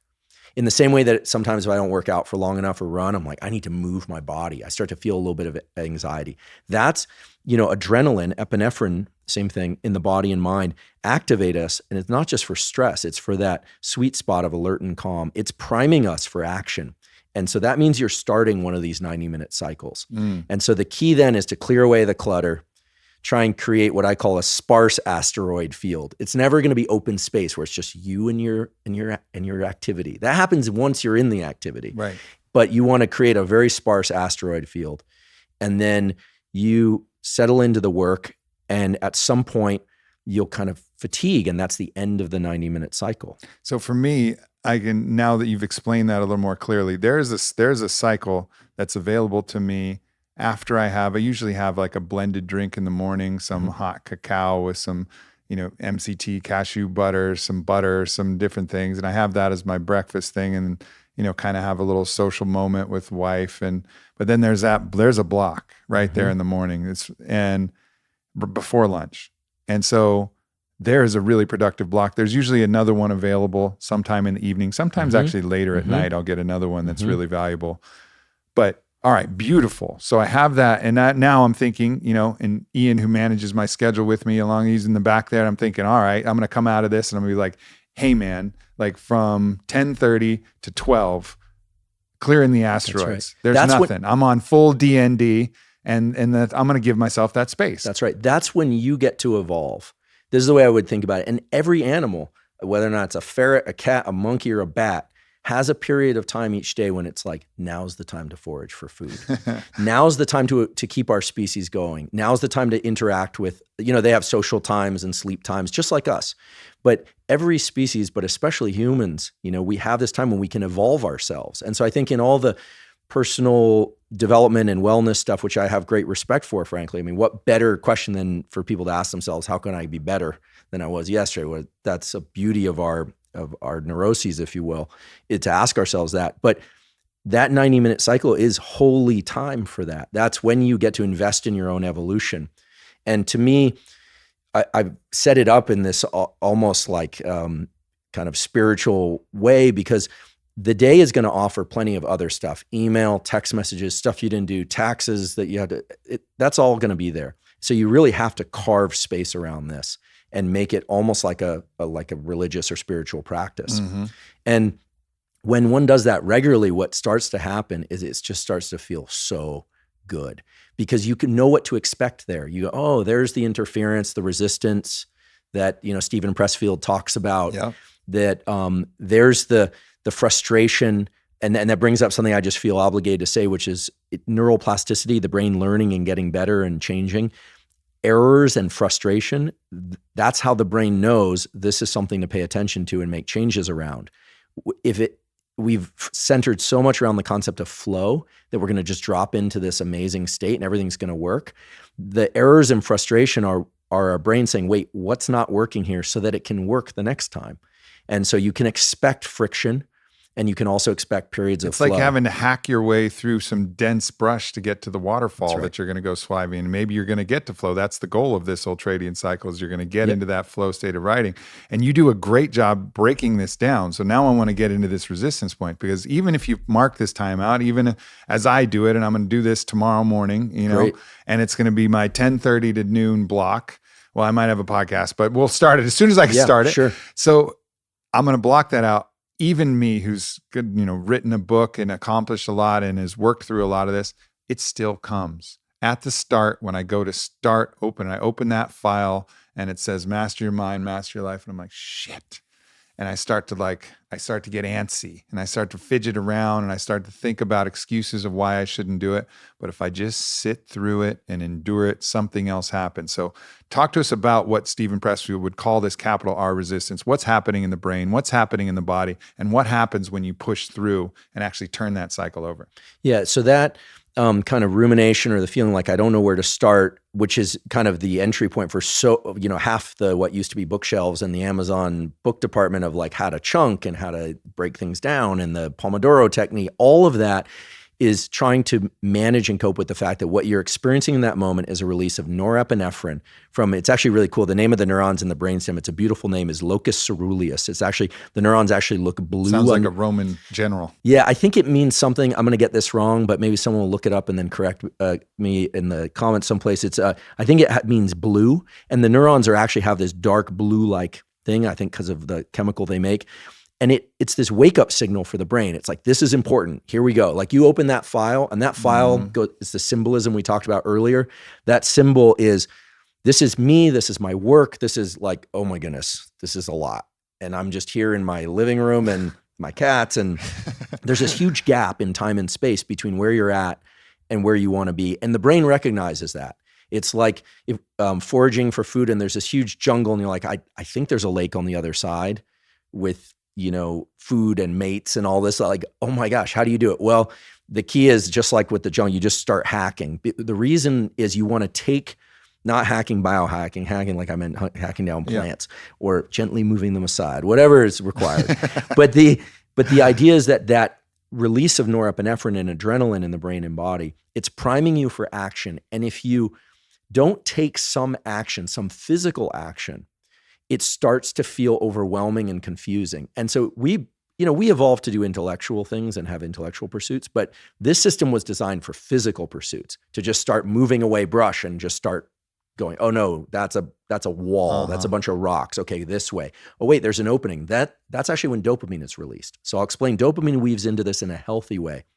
When you just start some action, so maybe you write out, maybe you're having a really foggy morning in your head, and you just say, you know, I'm just going to write my name 20 times like Bart Simpson, right? You know, repeat, repeat, repeat, repeat. That action actually lowers the kind of the threshold, and it bridges this gap with epinephrine. It allows you to get closer kind of to your channels goal. that restlessness. It's taking it someplace. Yeah, exactly. It's interesting. I had a IG Live with Stephen Pressfield yesterday or the day before, and he was talking about a lot of the writers that he know, and he actually adopts this as well. He'll just force himself to start writing, and he knows that he's going to, delete most of this almost 90% of the time. But so the trick that a writer will have, they'll leave themselves, and I think he said Hemingway did this. He would stop in the middle of a sentence. So, cause he knew that like, I know how to finish that sentence. So he leaves himself a clear place, like a clear landing spot. Oh, I see. And also stop where he was excited. So you don't run yourself out of ideas and run yourself out of dialogue. It's like, and then he said to the man, don't you stop. Beautiful. And then in the next morning, he goes right in there, starting his new cycle, knowing that he's going to face resistance. And he goes, ever do that to me again. And all of a sudden he's started and he's back in his thing. So I think you actually just solved a long-lasting mystery about a resistance. I mean that in all sincerity. It's like laying down the machete right at the patch of grass or jungle plants that you need to cut down. Mm-hmm. What that allows you to do, the way that I'm rephrasing what you said, but sure. I want to give, I'm an academic and we give attribution, and I want to give credit where credit's due. Aubrey I'd never thought about this. By doing that, the story had always been that they leave this thing unanswered so that during the night their subconscious would work it out. This very beautiful romantic notion. Maybe, okay, fine. But the way you describe it actually makes much more sense in terms of how the neuroscience works, which it means that at the beginning of that next day cycle, let's say 90-minute cycle, you get there, the agitation you feel has a place that is adaptive. You're going to finish this thing. It's like, I'm almost to the end of mowing the lawn, but I'm going to leave this patch of grass. So the next morning, instead of feeling the agitation of what to do next because you mowed the whole lawn and you now have to, plant tomatoes, you are saying, I'm just going to finish chopping down the hedges. I'm going to mow the lawn. I'm going to finish the sentence. And the completion of a motor task, of some physical task, takes advantage of this system where as we release that norepinephrine and we complete something, we get a little pulse of dopamine. And most people don't know this. There's no reason why they should. But dopamine, which is made from L-dopa, L-tyrosine from food, becomes L-dopa eventually, becomes dopamine. But dopamine is actually what epinephrine and adrenaline are made from. When you make dopamine, you can go longer, harder, and with more intensity. I guess that's harder. Longer and with more intensity and more focus than you could if you didn't get that dopamine hit. So starting work from the standpoint of a brick wall is very hard. So what you're saying is, and I love this because it means leave it a little bit unfinished so the next day you can channel that agitation into something meaningful, pick up the dopamine hit, and then churn into that day's work. And so I want to thank you because a lot of what I do these days is try and take what we know for sure about biology and apply it to real world scenarios. And it doesn't always work. And there has always been this thing about leaving this thing unfinished, the ellipse, the ... But I think in a really practical way, the way you describe it makes really good sense. And I'm going to start to adopt that practice. Me too. And these are things that from listening to you, and then that's why I kind of steered it that way with Stephen Pressfield. So really, you also deserve credit for this. And then Stephen, of course, deserves credit for his exploration of resistance, and Hemingway for doing what he did, or if that's where it came from. I recall that being it. But ultimately, like, this idea is it's really revolutionary for someone. And you don't have to be a writer. If you're just going to, maybe you're making a course, or you're making an online thing, or you're doing your piece of art and it's a painting, and you know exactly there's this one flower that you know how to finish and you know where to finish it. In some ways, you're almost delaying the gratification though, because there is probably some dopamine modulated satisfaction of finishing the easy thing and throwing your hands and saying, done for the day. Well, these are the list makers. Right. I think I read those books growing up. I love children's books because and I love poetry because they distill like all these elements of the brain and subconscious and neural circuits into just such simple stories and terms, and they carry so much. And I do think adult stories are great too, but there was this kid's book, Frog and Toad Are Friends. And I'll never forget that as a kid. There's one where he says, first thing of the day, make list. And then like crosses it off. And it's like, it's so brilliant because it's like, they like Frog or Toad. I don't remember which one it was. I think they were a couple or something in the book. Anyway, they didn't tell the kids that, but Frog or Toad crosses that off. And it's that process of leaning into something and feeling like you can pick up that first carrot along the way. And that carrot, as I'm referring to it, is indeed the dopamine. It's also really important, I think, in any discussion around dopamine, if we create external rewards for what we're doing they can actually get in our way. So for instance, if we're being focused on the end goal is great, but if we're only driven because of the money we're going to make or the praise we're going to get, it actually can inhibit the process. And the way it works has been described really nicely by a friend of mine who's a cardiologist at UCSF. And he says, so many people will come to him and say, I'm going to write a book. And you're like, oh, great, you should write a book on whatever, the gut-brain axis or neuroscience. And then they never do. And what he eventually came to realize is he would give them so much positive feedback, like, oh yeah, you'd write a great book. It's going to be terrific, that they got all the dopamine they needed, and it just stops right there. It was like the reward was in the knowing they could, and they can't get past that. And when you talk to a lot of accomplished writers or people who've already had one great success, they have a hard time with the next thing because they're not really into it far enough yet. They just had this big dopamine hit from the previous thing, and they're like, can I ever exceed that previous performance? And it's a neurological thing.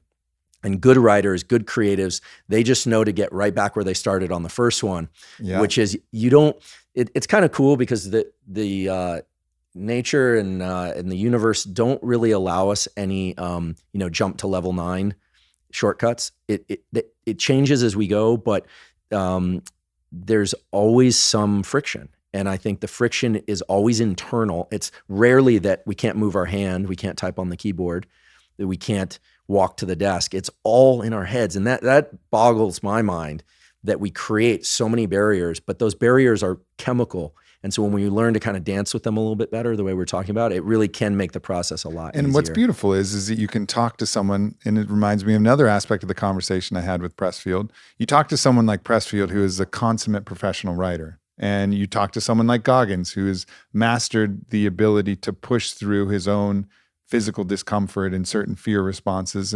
And they don't know why and how they're doing it. They don't know why it works. That's where someone like you comes in and figures out all of these things.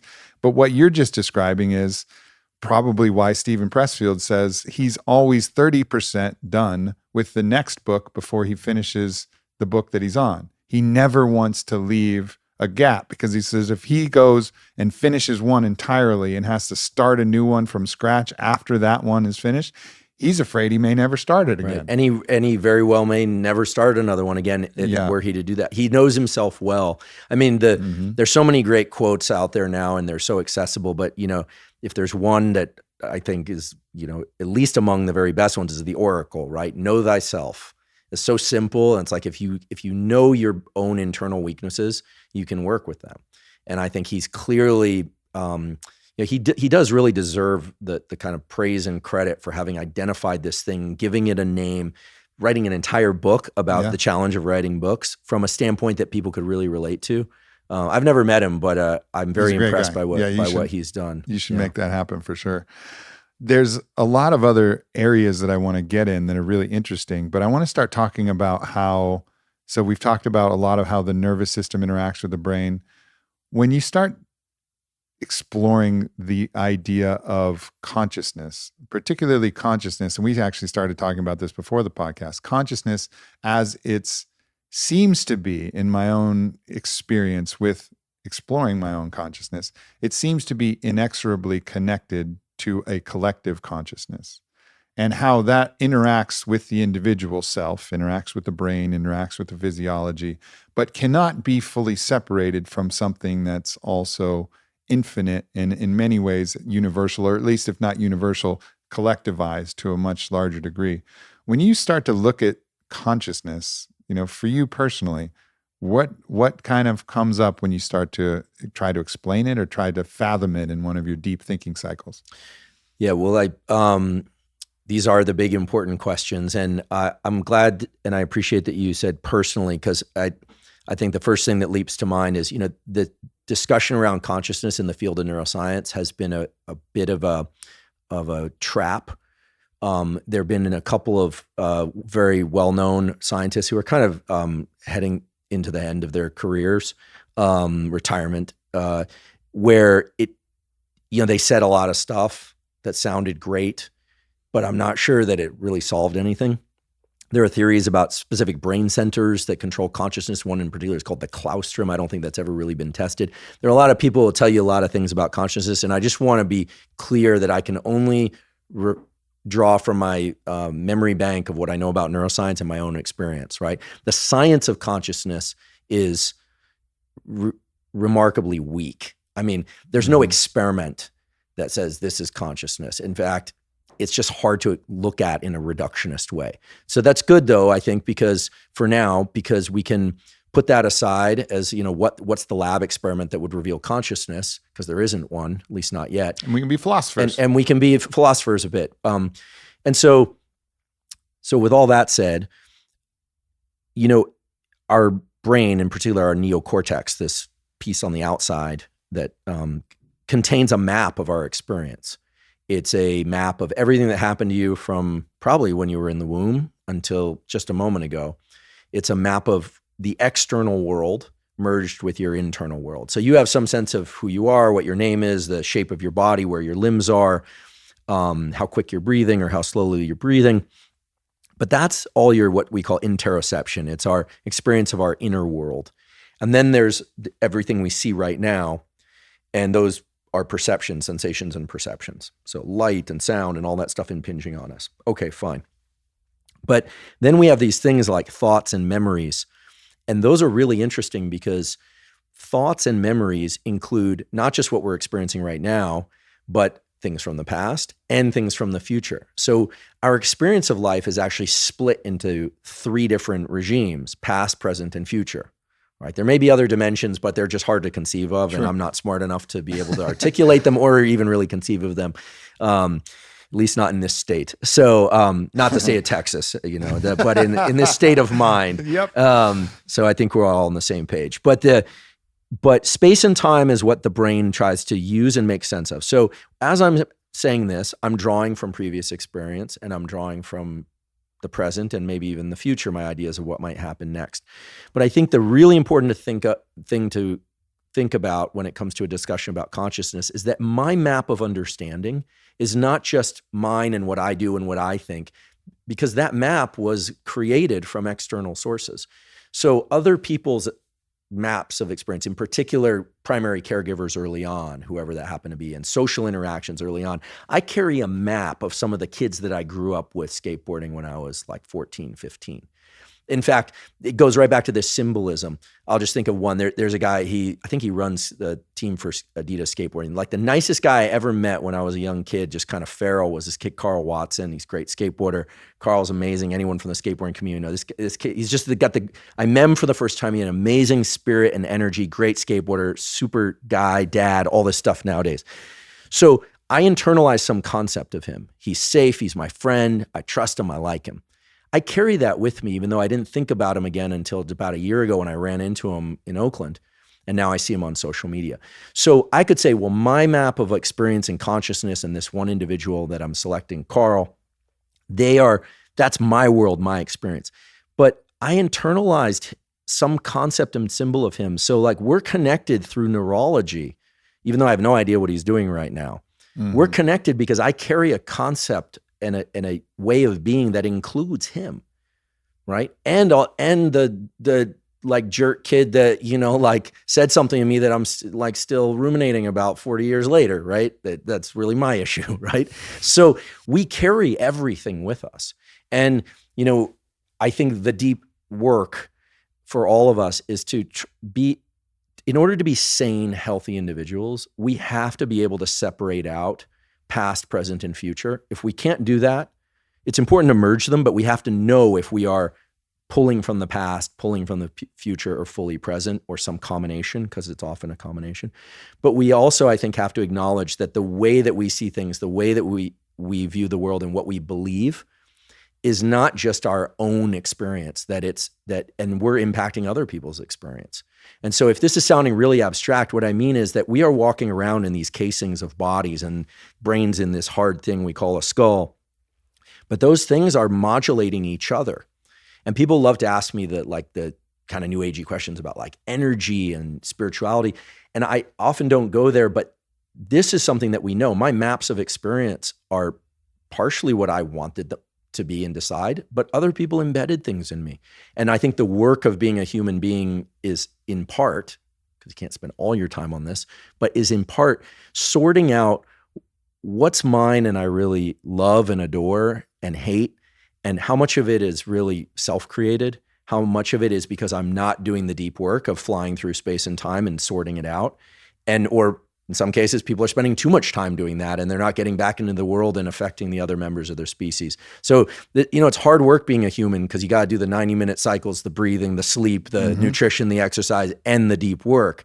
And so I acknowledge that it's a beast of a thing to try and tackle it all. But that's a very long-worded way of saying, our brain and our maps of the world were created by us, but they got tremendous input from other people, which means that we are creating inputs for other people. Right. So we're all far more connected. And I've looked at some studies recently, and there's been some animal studies, and I think there's some human corollaries where they actually show an epigenetic transmission of a fear response based on a certain trigger. And are you familiar with these studies? So this is wild. So for the longest time, this was in the literature and psychology textbook. They would take these little nematode worms. This was the original experiment. And they would, you can cut a nematode worm in half. Please don't do that, kids. It's like unnecessary roughness. But they did this. They regrow, right? They'll regrow. So they would do this thing where they would take these nematode worms, put them into a tank of water, and then they'd shock them. And then they would like cut them in half, put them in a new tank, and then look at the offspring of either half. Okay, and then why would you do that? Then they would see that the offspring would react to the shock or would react. They would do it kind of Pavlovian thing. Sorry, the description I just did was terrible. You take a worm, you put it in a tank, you would flash a light and then shock them. And then next time you just flash the light and the animal would contract as if it was going to get shocked. Classic Pavlovian learning. Then they looked at the offspring that never were shocked, and they played the light, and the worms would contract. And so it was like, wow, it's transgenerational passage of this experience.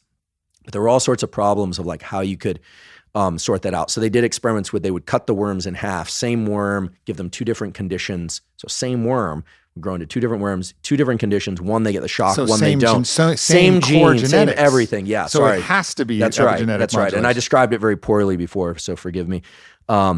And this other experiment showed that indeed it's passage of the memory to the baby worms, Now, then everyone said it was complete garbage. They came along, someone said, look, the experiments weren't done properly. It's not right. But recently, there's a lab in Israel, and the guy's name escapes me, and a couple in the US that have shown that this transgenerational passage of memory does and can occur, which seems kind of eerie, but it could be epigenetic. It could be modifications of the genomes of the offspring, so they're hyper-reactive to external stimuli. But there's some things about the experiments that actually make it seem as if it can't be just that there might be some passage of a memory. But of course, mother and child the mother and the child are in this really interesting interplay of hormonal communication across the placental barrier. And there's all sorts of cool reproductive biology we could talk about some other time, like if two twins are in separate sacs, or the same monochorionic, dichorionic, how they're communicating. There is immense possibility for communication through chemical signals across generations. There's no question about that. Yeah. And then the farther you get, though, from the mother, if you continue down this line and you still have the flash of light creating the response as if they're about to get shocked, that's where it gets really interesting. And then it gets interesting to think about a human. Now, someone like Rupert Sheldrake has no problem with this. He says, of course, you upload it to the morphic resonance field, which is the collective consciousness of the organism, and then the organism remembers that. But why only that particular organism if it's the morph?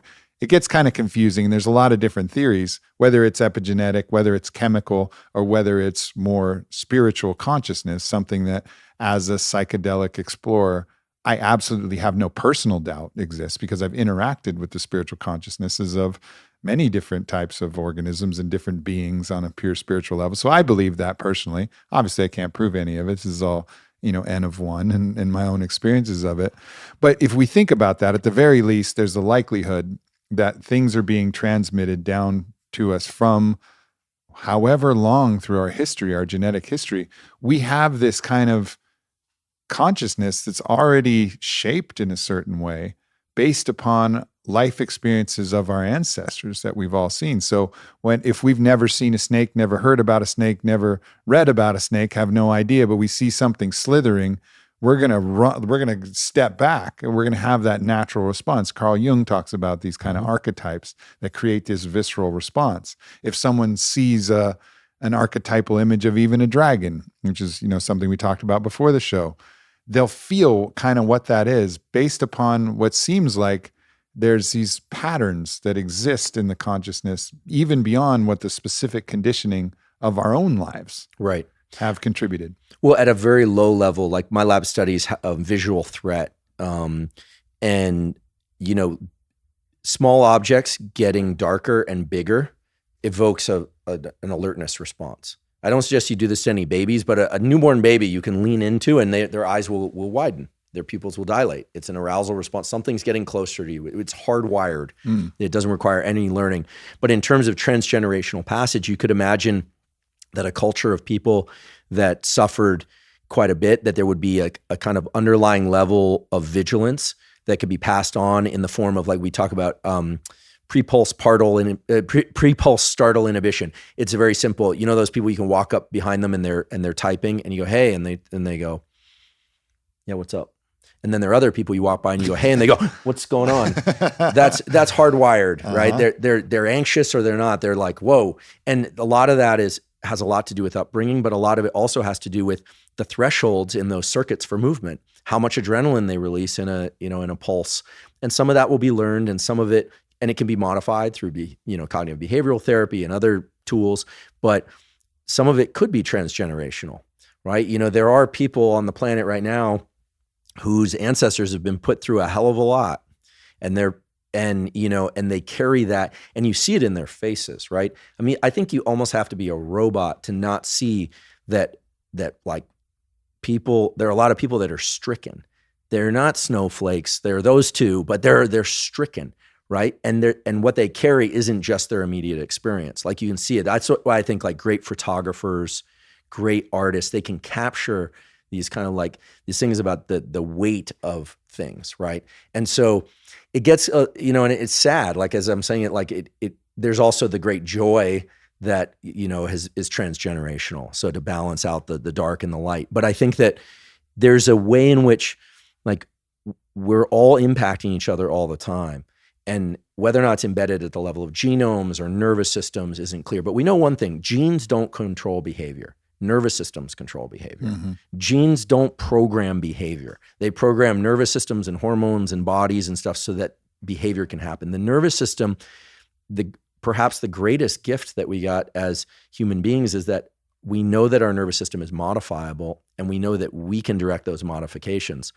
And I rarely get into conversations about like higher spirituality because I just don't know that much about it. Sure. But if ever there was like a calling, it's sort of like humans have this need and desire to try and sort through their own experience and try and make it better for themselves and hopefully for others too. And so there does seem to be something embedded in the way that we're built that makes us want to understand ourselves, understand other people. And I don't know, I figure I'm about halfway. That's the spiritual impulse. That's right. Does that come from, and you can say that could come from our endless search for meaning, our ways to make a story that makes sense because of the mystery that exists. Oh, why is the world floating? Well, there's a turtle that has the world on its back. Well, what's under the turtle? Turtle's all the way down. Shit. Perhaps one of the best quotes ever, ever. Still, nobody knows exactly what it means, but that's what makes it so genius. Yeah. So that it could be that, or it could be that there's a knowing. There's a knowing of that there is that something more because we are connected to it, and there's no way to prove it either way. But there is a deep spiritual impulse. We can't ignore it. It's created a lot of religions, which have been manipulations of that impulse. Often, not always. It's interesting. The human mind has this incredible capacity to adjust its space-time referencing scheme. And I don't say that to sound like a theoretical physicist. What I mean is that our gaze can dilate to like a soda straw view of the world.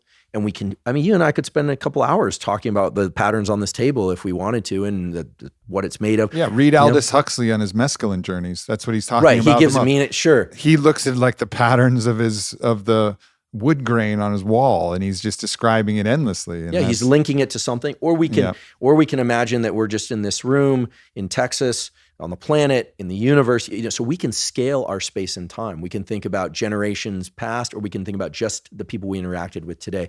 So the human brain is really good at contracting and dilating its focus, visual focus, but also conceptual focus.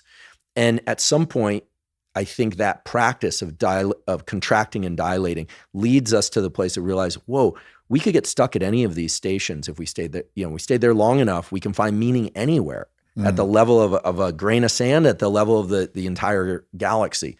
And so that starts to feel kind of overwhelming. And so then there's this other impulse I think kicks in, like, what are the larger organizational forces? The things like collective consciousness, the things like religion. Where are the, who's the real? Is there a real observer of observers? And it can start to feel overwhelming. It can wrap back on itself. People have lost their minds trying to solve this stuff for themselves and for others. People have claimed to have solved it, which I've never read a concise explanation that made sense to me. I think what it is that it's this journey from highly contracted to dilated. It's a process. It's not like there's one station where it all makes sense. Mm-hmm. You have to be able to visit all those stations. And I think that, I think that's an important thing to say is like, I think sometimes it will have somebody with a very myopic gaze who will try to explain something like a 5-MeO Bufo experience, but never having done it. What's Bufo? So that's a Bufo alvarius. It's a toad that produces 5-MeO DMT excreted from its. I think I read about this in the Times. This is not. They call it the God molecule. This is not combo. No, combo is different. That's like a very purgative. It's more of a poison, and it doesn't really create a hallucinogenic effect. Okay. It can be, they treat it as medicine.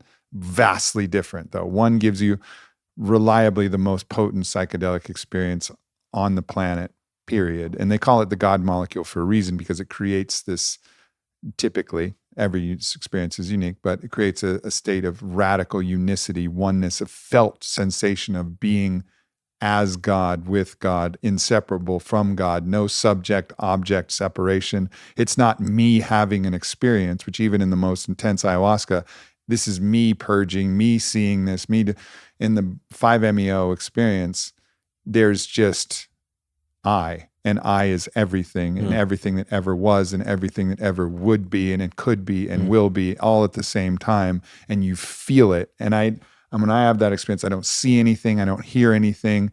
It is just because it's everything. There's no differentiation. To see something, there has to be a distinction, a separation in the pattern. To hear something, that has to go from silence to noise. There has to be no separation. It's just unicity. So that experience, you can't talk about that experience and then say, oh, well, we measured the brain and we know, and so I understand that experience. This is what this is. In some ways, I think this is where I love the work that's being done by all the amazing scientists of the world. However, commenting on this specifically, I think there's some things that have to be felt and studied.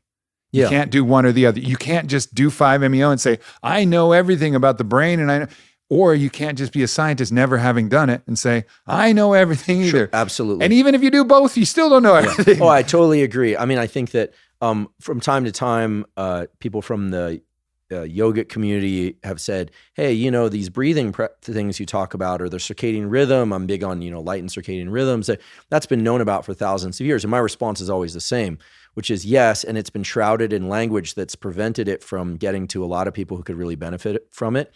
And the stuff of scientific papers has been shrouded in language that has prevented it from getting to a lot of people who could benefit from it, which is why I'm here. And so which is a very important role. You're the shakaruna, as they call it in the medicine, like you're the bridge.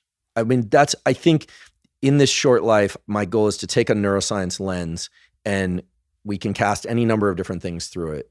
Consciousness, relationship, breathing, stress, learning. We can put anything through that lens, but I acknowledge it's just one lens. And there are other lenses I look through, but that I don't feel qualified to, I can comment on, but I don't have any kind of rigor or organized language to put around it. And I will say that, religion isn't something that I know much about, but our director of the National Institutes of Health, Francis Collins, our current director of the National Institutes of Health, has written, not extensively, but he's put some articles out there. I mean, he himself is a religious person, which I think most people don't know that. They think, oh, he's a physician and a scientist, and scientists are all like divorced from religion and spirituality. He's quite religious. And he's been open about that and why he made that decision. And he arrived at it fairly late in life. It's a fascinating read if anyone wants to check it out. And there are other scientists who don't seem to believe in anything that they can't observe down the microscope. And there are colleagues of mine who have strong religious leanings and a few with spiritual leanings. I think the world of we're in such an interesting time. I mean, one of my favorite things in life is that growing up, I was fortunate enough I was not one of them, but I was able to see some kids get really good at skateboarding or music, and then and see the evolution of something. And even though I left that community pretty early, I always carried that with me because I realized what's happening now, that's the evolution that we're going to look back on in 10 years. So be aware of how you fit into that process. I mean, you're doing this, you're teaching and guiding, and 20 years from now, we're going to look back and we're like, that was part of this evolution. And I think one of the really important and exciting discussions that's happening right now is all this stuff around psychiatric health and psychedelic medicine. I look to a couple pioneers in particular, and I also want to acknowledge that this whole thing was attempted in the 60s. And went, unfortunately, badly wrong. We got some great quotes, some great stories, but we also ended up with a lot of people who lost their minds, others who had great insights that were marginalized by academic communities, for all sorts of reasons. So this time around, it's happening differently. You've got the group at Johns Hopkins, Matthew Johnson, and a few others that are doing rigorous science of psychedelic medicine. I'm not involved in this work, but it's happening again 40, 50 years later, but it's now happening inside of universities where not only are they not at risk for losing their jobs, they've actually been given jobs specifically for this. Because people forget that like Huxley and Ram Dass and all that, they lost their jobs, right? I mean, Ken Kesey, those guys, that was the VA hospital in Menlo Park, I think. These people were not kept in the business. And it's an interesting history in its own right. So Matt is there doing his thing, which I really admire. You've had funding from external sources, private sources mainly. Now the National Institutes of Health is paying attention to this. There are colleagues of mine who are working on MDMA. My lab isn't working on these things. So we are at the front edge of what could be this bridge between discussions about mental health first. First, it'll be about mental health. And then it will be, well, why do these things work the way they do? And let's just say I know enough about how they work to understand that they clearly alter the perception of space and time in some way that, at least in the clinical studies done correctly and safely, allow people to repackage their experience in a way that doesn't carry such a burden. And I do want to be clear, because I have to be careful about this. I'm not a proponent, nor am I saying these is bad. I'm saying it's interesting this is happening in laboratories now and in clinics around the world now. And it's one of the, it's not the only, but it's one of the kind of next generation of treatments for psychiatric illness. That's clear. And it's so exciting because I think we've adopted this kind of broken brain hypothesis, whereas if something is going wrong with your consciousness, don't worry about your nervous system. We got a chemical for you. We'll insert this chemical. You take it forever and we'll fix you right up. Like you have a machine that has a screw loose and you screw it in. Right. And it's not working out. You know, it's like it can help people in the short term. And I know Sure. it can be beneficial. I'm not saying for everybody to get off their meds and whatever. They have their place and they have their purpose. They've saved lives and they've taken lives. No doubt. Yeah. No doubt. But what we're seeing with these other psychedelic medicine treatments is in the MDMA assisted psychotherapy, it's 3 sessions, 3 encounters with MDMA, and people are healing their post-traumatic stress, 2 out of every 3 in the phase 2s at least. And it's getting better over time. They're not having to continually take MDMA. So there's some transcendent experience that's creating that. Same with the psilocybin, mediated experiences that are being studied. It's not like a continual microdose of psilocybin altering a brain chemistry, Right. adding a chemical.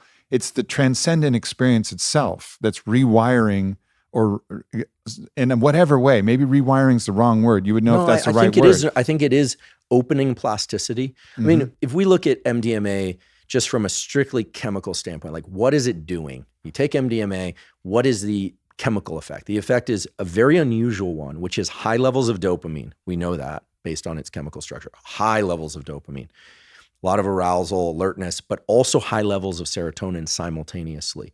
And that's a very unusual state. I'm not saying people couldn't achieve that state through other means, but that's very unusual. Most compounds that are being tested right now are more on the purely serotonergic or mostly serotonergic or mostly dopaminergic. So it somehow creates this opportunity for plasticity.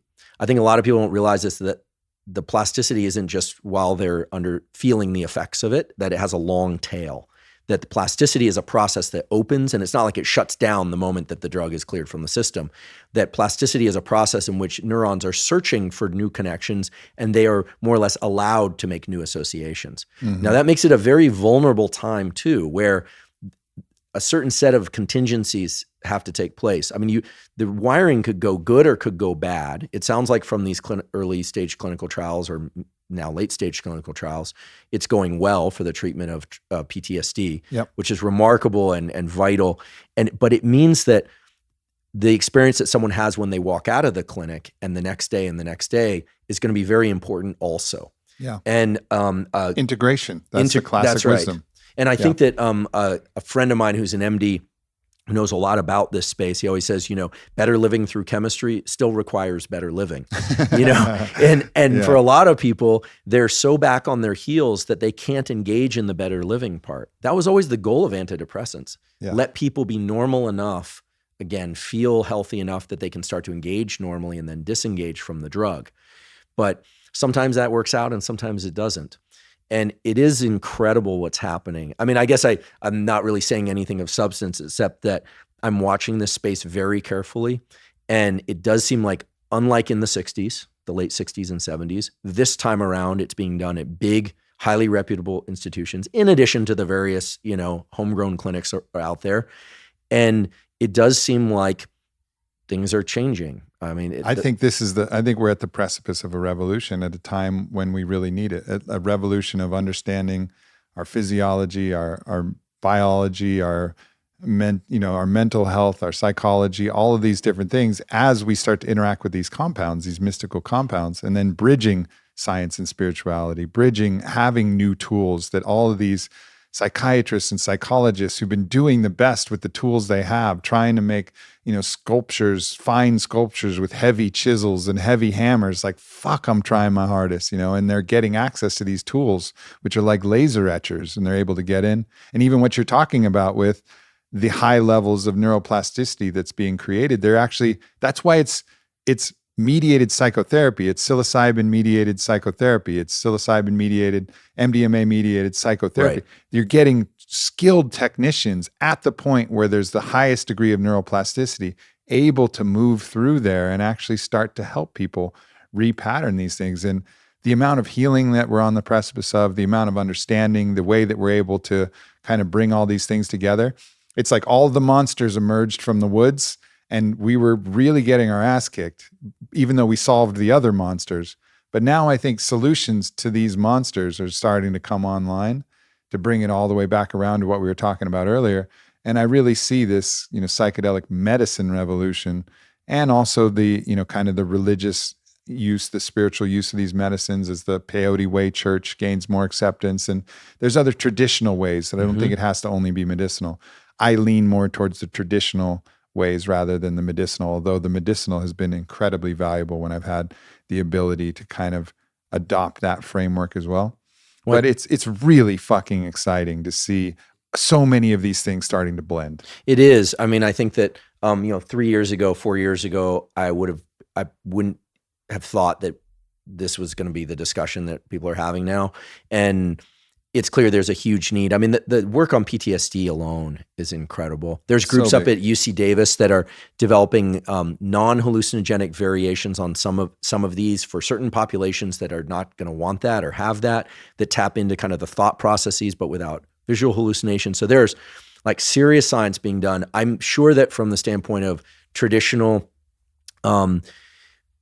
spirituality and plant medicine, there are people who are concerned, wait, it's going to be just so stripped down of its essence. I think the way these things tend to go is that I don't have a crystal ball, but the fact that the discussion is happening and that more people are going to be able to access resources of various kinds is really the key thing. I think we have to hold that greater go. It's a both and. Yeah, I love that. I have heard recently, and I don't know anything about this, but I've been seeing some rumblings about concerns about patents. Like if pharmaceutical companies come in and patent psilocybin or patent MDMA, then it's going to create a mess. I need to learn more about that. I guess I'm mentioning it because I think it's, if I'm hearing about this. Yeah, I mean, people are worried about patenting them for use cases, but use cases in specific things. And I think that's the only thing that you can actually patent. You can't patent a compound that's already existed. It's already past its expiry. Right. But I think people are trying, it is a bit of a land grab to say, okay, all right, well, if you're going to use psilocybin for smoking cessation, which has some very good early clinical evidence that it's helpful for, we can try and apply for a patent for the utilization of this for this specific disease condition. And, it's just the way the world is. It's just like, this is the landscape. This is what our patent law looks like. And I get it. I think I understand both sides of that. And I obviously would never want to work with a company that was trying to do that and trying to capture the essence. It's like capturing the genie's tail and saying, this aspect of the genie, I own it. And the genie's like, fuck you. I'm a fucking genie. Like, get off me, bro.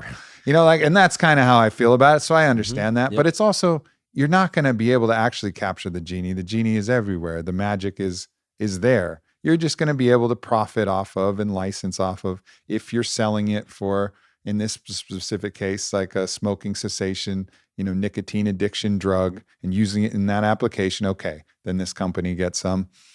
It's going to be okay. Yeah. I like your standpoint. I mean, I feel like any really cool or really powerful, positive thing, tool, activity eventually gets discovered and popularized. You can't hold a good thing down. And that's how I feel about, like, when I was growing up, there was actually like an indie music section. There was great music that eventually became really popular. And then the people who had been part of that scene a long, long time were like, oh, it's lame now. But it eventually evolves, and the next generation that goes through adolescence and teen years, when it's the way it is, they evolve it into something new. This is the one of the pains of becoming an adult is understanding that none of us know what it's like to be 15 years old in 2021, unless we're 15, of course. So I think that it's really interesting. I know you've followed this space for a long time. I've been cautiously keeping an eye on it and talking to people about it. And when Matt Johnson, I'll just say it, having heard him, I've never met him. I've heard him speak a few times. I mean, he's been this incredible bridge from Hopkins to these outside communities. I think he's going about it right from what I can tell. And I think we're going to look back in 10 or 20 years. And I predict that Matt Johnson and colleagues will win a Nobel Prize, and they'll deserve it. Not that Nobel Prizes matter much except to scientists, and they get some notoriety. But if ever there was an opportunity to do huge things for psychiatric medicine, I think he's right there. No and doubt. You need people on the inside. You got to have people on the inside. You got to have people on the outside. It's like government's never going to change. And so if people don't like it, then they should run for office. Work with the systems that we have, yeah. Instead of trying. And that was a big thing with the 60s. It was pushing against rather than saying co-opting and working with. It was like if you wear a necktie and jacket, you're like a whatever. Right. And that all of that energy is the antithesis of what the true spirituality is, which is recognition that everybody is you living a different life anyways. So whether they're in a suit or not. Never heard it said that way. I like that. That's it. You boil it down. Like that's it. That's where it all comes from. And I think a lot of people forget that. I want to link you up. I don't know if you're familiar with John Dean and his work out of University of Michigan on DMT. Oh, no. Potentially hypothesizing that DMT acts as a neurotransmitter in certain ways, the endogenous cerebral spinal fluid release of it. Yep. It's a little bit beyond me. It's interesting, but I think you guys would have an interesting conversation. I'm hopefully going to get him on the podcast as well. I'd love to chat with him. I mean, I've followed Matt's work. I'd love to learn. I've never done DMT. I've never, a lot of people ask me about it. Mm-hmm. And I know it is made endogenously, although I don't think it comes from the pineal, but that's a kind of it seemed like what John Dean's work was showing was that it's somehow in the cerebral spinal fluid. Like that's where he actually was able to measure it and measure the fluctuation. But I'll learn more when we get him on the podcast. But I think that would be like a cool way for you to kind of merge some of your wisdom with some of his wisdom that and he published these studies in 2019. I'll share some of that. But I want to go back and just give people, who've listened and give them, because there's so many actionable, probably as much as any podcast I've done, like really actionable things that people can adopt. And so if we could just go through and kind of give people a little bit of a summary from where we started, imagining that person. Let's just take the story of that person who's, trying to work on a project, and let's go through and we'll work together to just give that kind of, all right, here you are, you got a project, you want to get something cool done, you want to get your art, your gift, your medicine, your work, you want to get this out into the world in the right way. You're going to start tomorrow. All right. So let's talk about just some of like the bullet points of what we talked about to give people a summation of these action steps. Yeah. Well, I think everything works best on a backdrop of good sleep, and we could have a whole other discussion about that. But I would say unless you need to be nocturnal, avoid bright light exposure from 10 p.m. to 4 a.m. It's not the end of the world if you get up and use the bathroom or you briefly turn on the lights. But there are studies showing that bright light exposure in the middle of the night, it punishes you by suppressing dopamine the next day and the next day. So try and get good night's sleep, master your sleep. And that's a whole other discussion. But that basically means getting as much bright light as is safely possible in your eyes in the morning and daytime, and as little in your eyes after about 10 p.m. Mm-hmm. And don't give up the great party. I always say, great things happen between 10 p.m. and 2 a.m. in life. So you don't want to live like a monk, but I just had my 40th birthday. Exactly. So sparingly, but you wake up in the morning, and I think it's, some people wake up more slowly than others. Bright light exposure, hydration is going to help. A lot of this stuff is in your book. These are because they get right to core physiology. If morning time is the time when you start to feel some agitation, meaning you're alert and you're feeling, people talk about feeling a calling. I would like to rephrase that as, because it's a little bit abstract. In this case, we're talking about feeling like the shoulds. We've demonized the word should, but there's some internal shoulds that we should get some work done. We've been gifted this opportunity to evolve ourselves, evolve the world. 90 minutes, people can do this, but it's hard. So create some space, like clear the asteroid field, turn off Wi-Fi, use the program Freedom. I think it's a free download. If you can't turn it off and keep it off, just get your computer, it locks you out of your Wi-Fi. Get the phone off, put it in the other room, put it on the roof if you have to. If you live in an apartment, I don't know, give it to your neighbor and $1,000 check that you're going to ask for back unless you ask for it back before. I've done this, actually. I'm that bad. Real talk. Yeah, real talk. And then dropping into work, I think we learned from you today. I love this. I'm going to use this. I don't like the word hack because that implies that you're cheating the system. I think you're leveraging the system properly, which is ideally you've shown up to the work with something done before. So in this case, it might be get your materials out, get that agitation, turn it into action. Get the materials out, start putting pen to paper or notes to the instrument or whatever it is. And also, if you show up to that and you need to modulate your nervous system, remember the breaths we talked about. That's right. Emphasis on inhales, increasing more alertness, emphasis on exhales, dropping that hyperactivity down a little bit so you can be in that sweet spot, that middle zone. Yep. And there are a bunch of other things like relaxing your joints and face and stuff, but those tend to follow the deeper core relaxation. And the physiological side, the double inhale exhale is the fastest way I know to kind of bring your level of activation down. In doing like 10 quick deep inhale breaths with short exhales will wake you up if you're not feeling alert enough. Caffeine, hydration, sure. If you like caffeine, great. If you don't use it.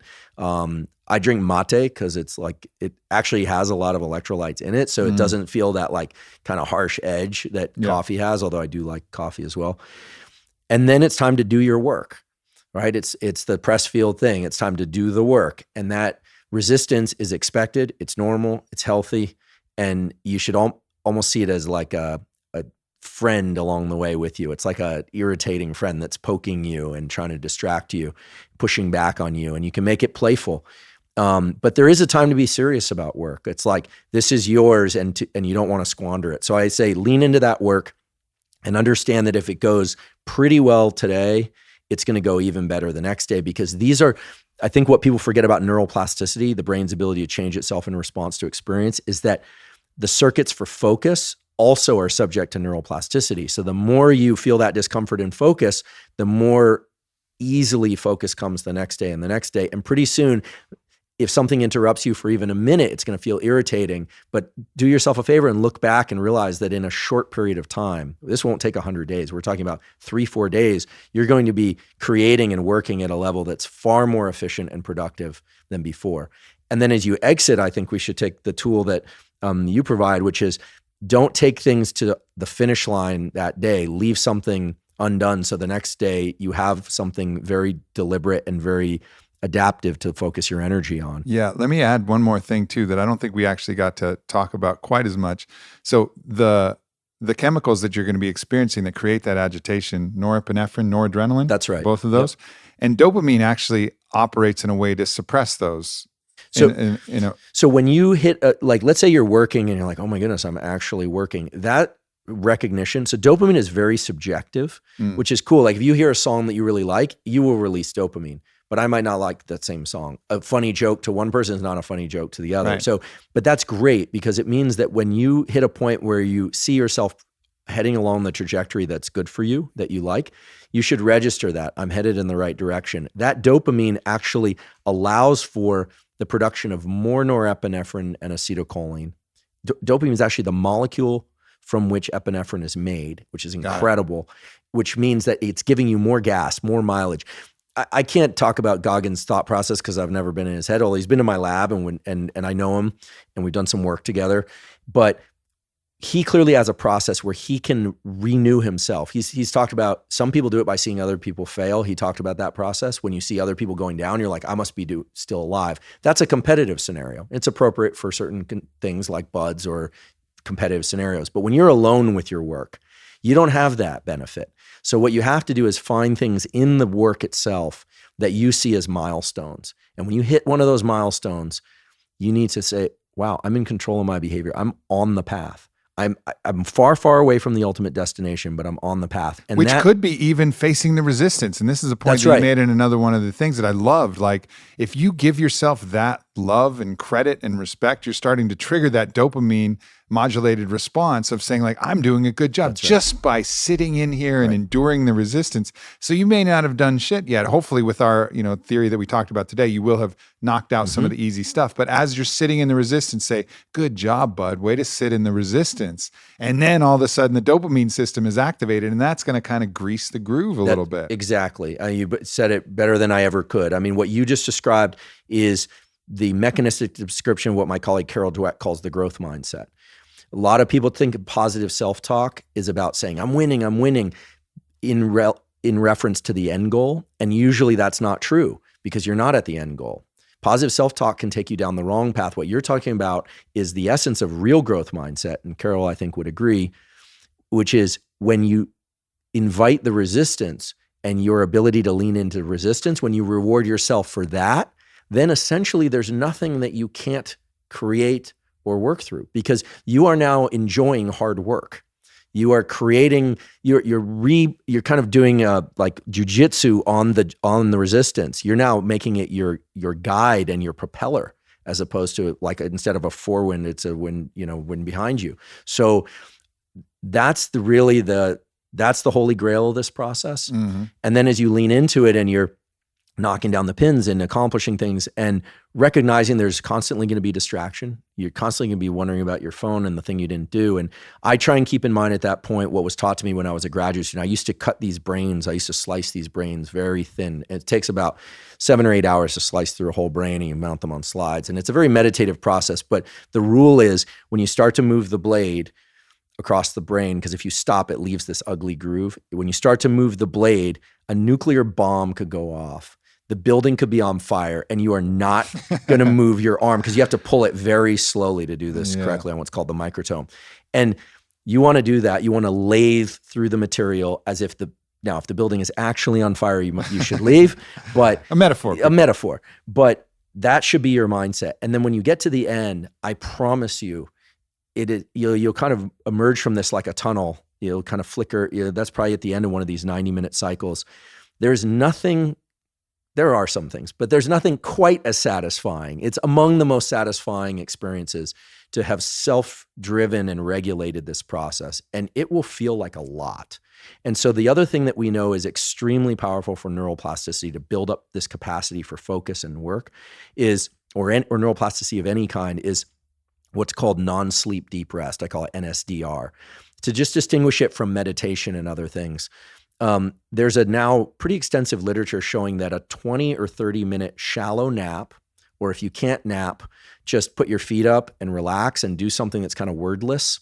Probably not scroll Instagram, but maybe listen to music or just go for a walk or just zone out or take a nap. Or yoga nidra is a really great thing. You can find scripts for those. I'll be putting some NSDR protocols out there on the web free of charge that people can access. But in the meantime, those are the other ones I recommend that we know can accelerate neuroplasticity.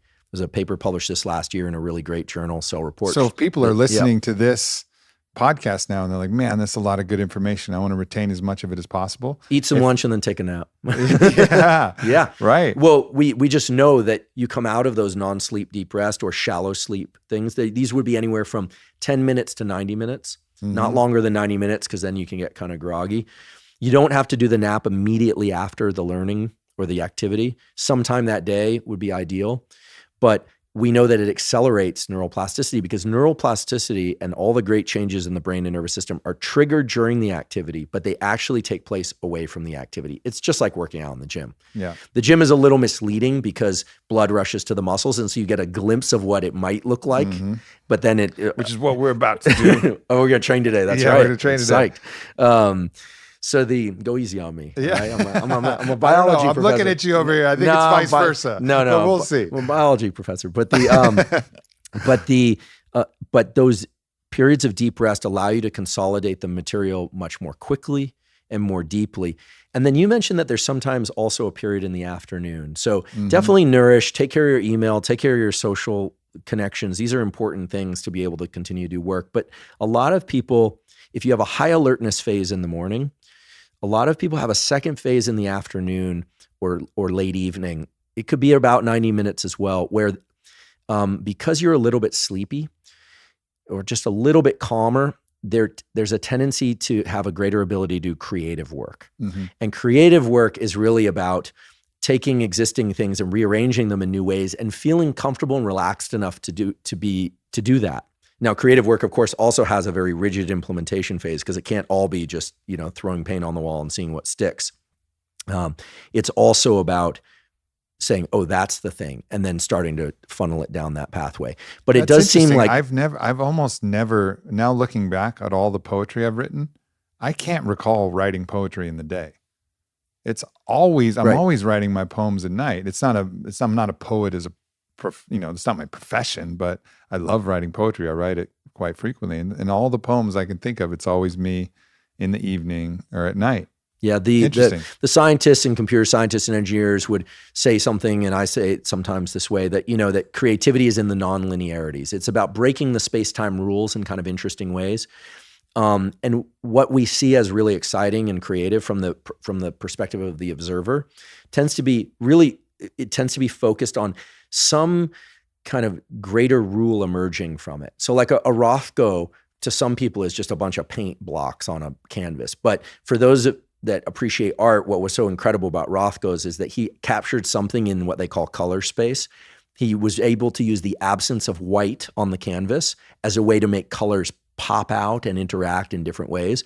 Now, he doesn't say that, right? But there's something about a Rothko that makes it important work. Mm-hmm. And I'll be willing to bet that he didn't do that by thinking, I'm going to eliminate all the white. Mm-hmm. And then I'm going to do this and I'm going to do that. He probably dabbled and he tinkered. And they always say, evolution in nature, she's a tinkerer. She tinkers and then sees what works. And so that's why I think having a period of time each day, which I look at as the kind of the gift time. It's not so much an obligation. It's more of a gift. It's like you have an opportunity to create something totally new based on your experience. And I guess we should include the collective that's wired into your maps. And that tends to come at night under conditions where you're really relaxed, where you're not imposing these rigid rules about the game is played like this. There are 4 innings. They last this long. There's a halftime. You're sort of like, maybe we throw the ball, maybe we kick the ball. Maybe the ball talks, these kinds of things. And now you can see why certain states of mind lend themselves really well to creativity because they break space-time rules. And so I think having a second phase where you allow yourself to break space-time rules and not expect too much from it, because we know that great creative works come from some degree of play and looseness. Sure. I think if people were interested in in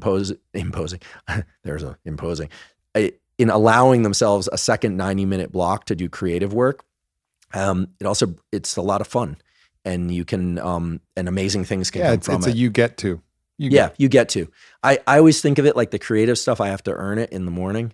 Yeah. But I tend to be a little bit like, a little bit masochistic in this way. So, and I'm aware that, from having done some teaching and stuff, that every once in a while someone will come to me and say, all the examples you give of hard driving stuff, that's great. But some of us feel like we're really doing that to ourselves all the time, and we're looking for some peace.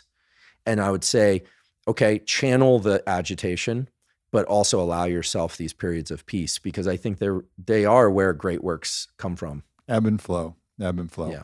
This has been beautiful, man. I want to put it out there that I'd love to do another show on fear, hypnosis, some of these other different things. Sure. I have all these notes. We got to a good amount of those, but I definitely want to go. I want to go to the lab, and I want to figure out what freaks me out. Oh yeah. Because for me, it was always alien abduction. So I don't know if you got that in the VR. No, we could probably get it in if there. you can dial that one in, we'll find your pain point. Poo my pants. We'll find your pain sure. points. We'll find your pain points. The lab, fortunately, we're still able to run human subjects. It's a place where we can really evaluate how people manage under fear, but also cognitive load. Like some people are just can manage their internal real estate. It's not a test. That's the other thing, is we really like it to be something where we're able to discover, and people are able to discover a bit about how we manage sensory experience. And but there are some scary things in there, at least to some people. I'm looking forward to it, brother. Also, you have a new podcast that you launched recently, which is you just really doing an amazing job exploring these topics in detail. So I can absolutely recommend that. So where can people find that? Thanks. Yeah. So it's called the Huberman Lab, not very creative name, but it's Huberman Lab podcast. It's in all the typical places and on YouTube, and I teach neuroscience there. It does run sequentially. So like if you start at the beginning, you can learn all about sleep for a month. And the next month is about plasticity. I'd stay on topic for 4 or 5 episodes and then shift to the next. Yep. And the comment section are where we actually get input so that we can respond to what people want to learn more about or clear up any misunderstandings. So that's where I spend a lot of my time and energy these days. Beautiful, man. And just so grateful that you're operating as you do, and that the function as a bridge is so important. And you're doing such a great job of bridging these concepts and language and your persona and your relatability, that people can actually have access to it and see a little bit of themselves in you, and see, obviously your mastery in your work, but have it translated. So that's a huge gift. I would tell you to keep going, but I know you are already. So compulsively at times, but thank you. And I also want to acknowledge that, thanks for bringing me on today. I've been a fan for a very long time and paid attention to what you've done and are doing. And, you've been a real pioneer in the space of raising interesting and hard topics, hard for some, but, and cracking open and shining some light on things, like, let's have this conversation. And so I really appreciate the time and having me on here today. Absolutely, brother. Absolutely.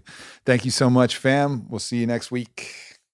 Thanks for tuning into this podcast with Andrew Huberman. Please check out his podcast and also look into what's going on at the Huberman Lab. He's on the cutting edge of so many things. It was a pleasure to share this conversation with you, and I will see you next week.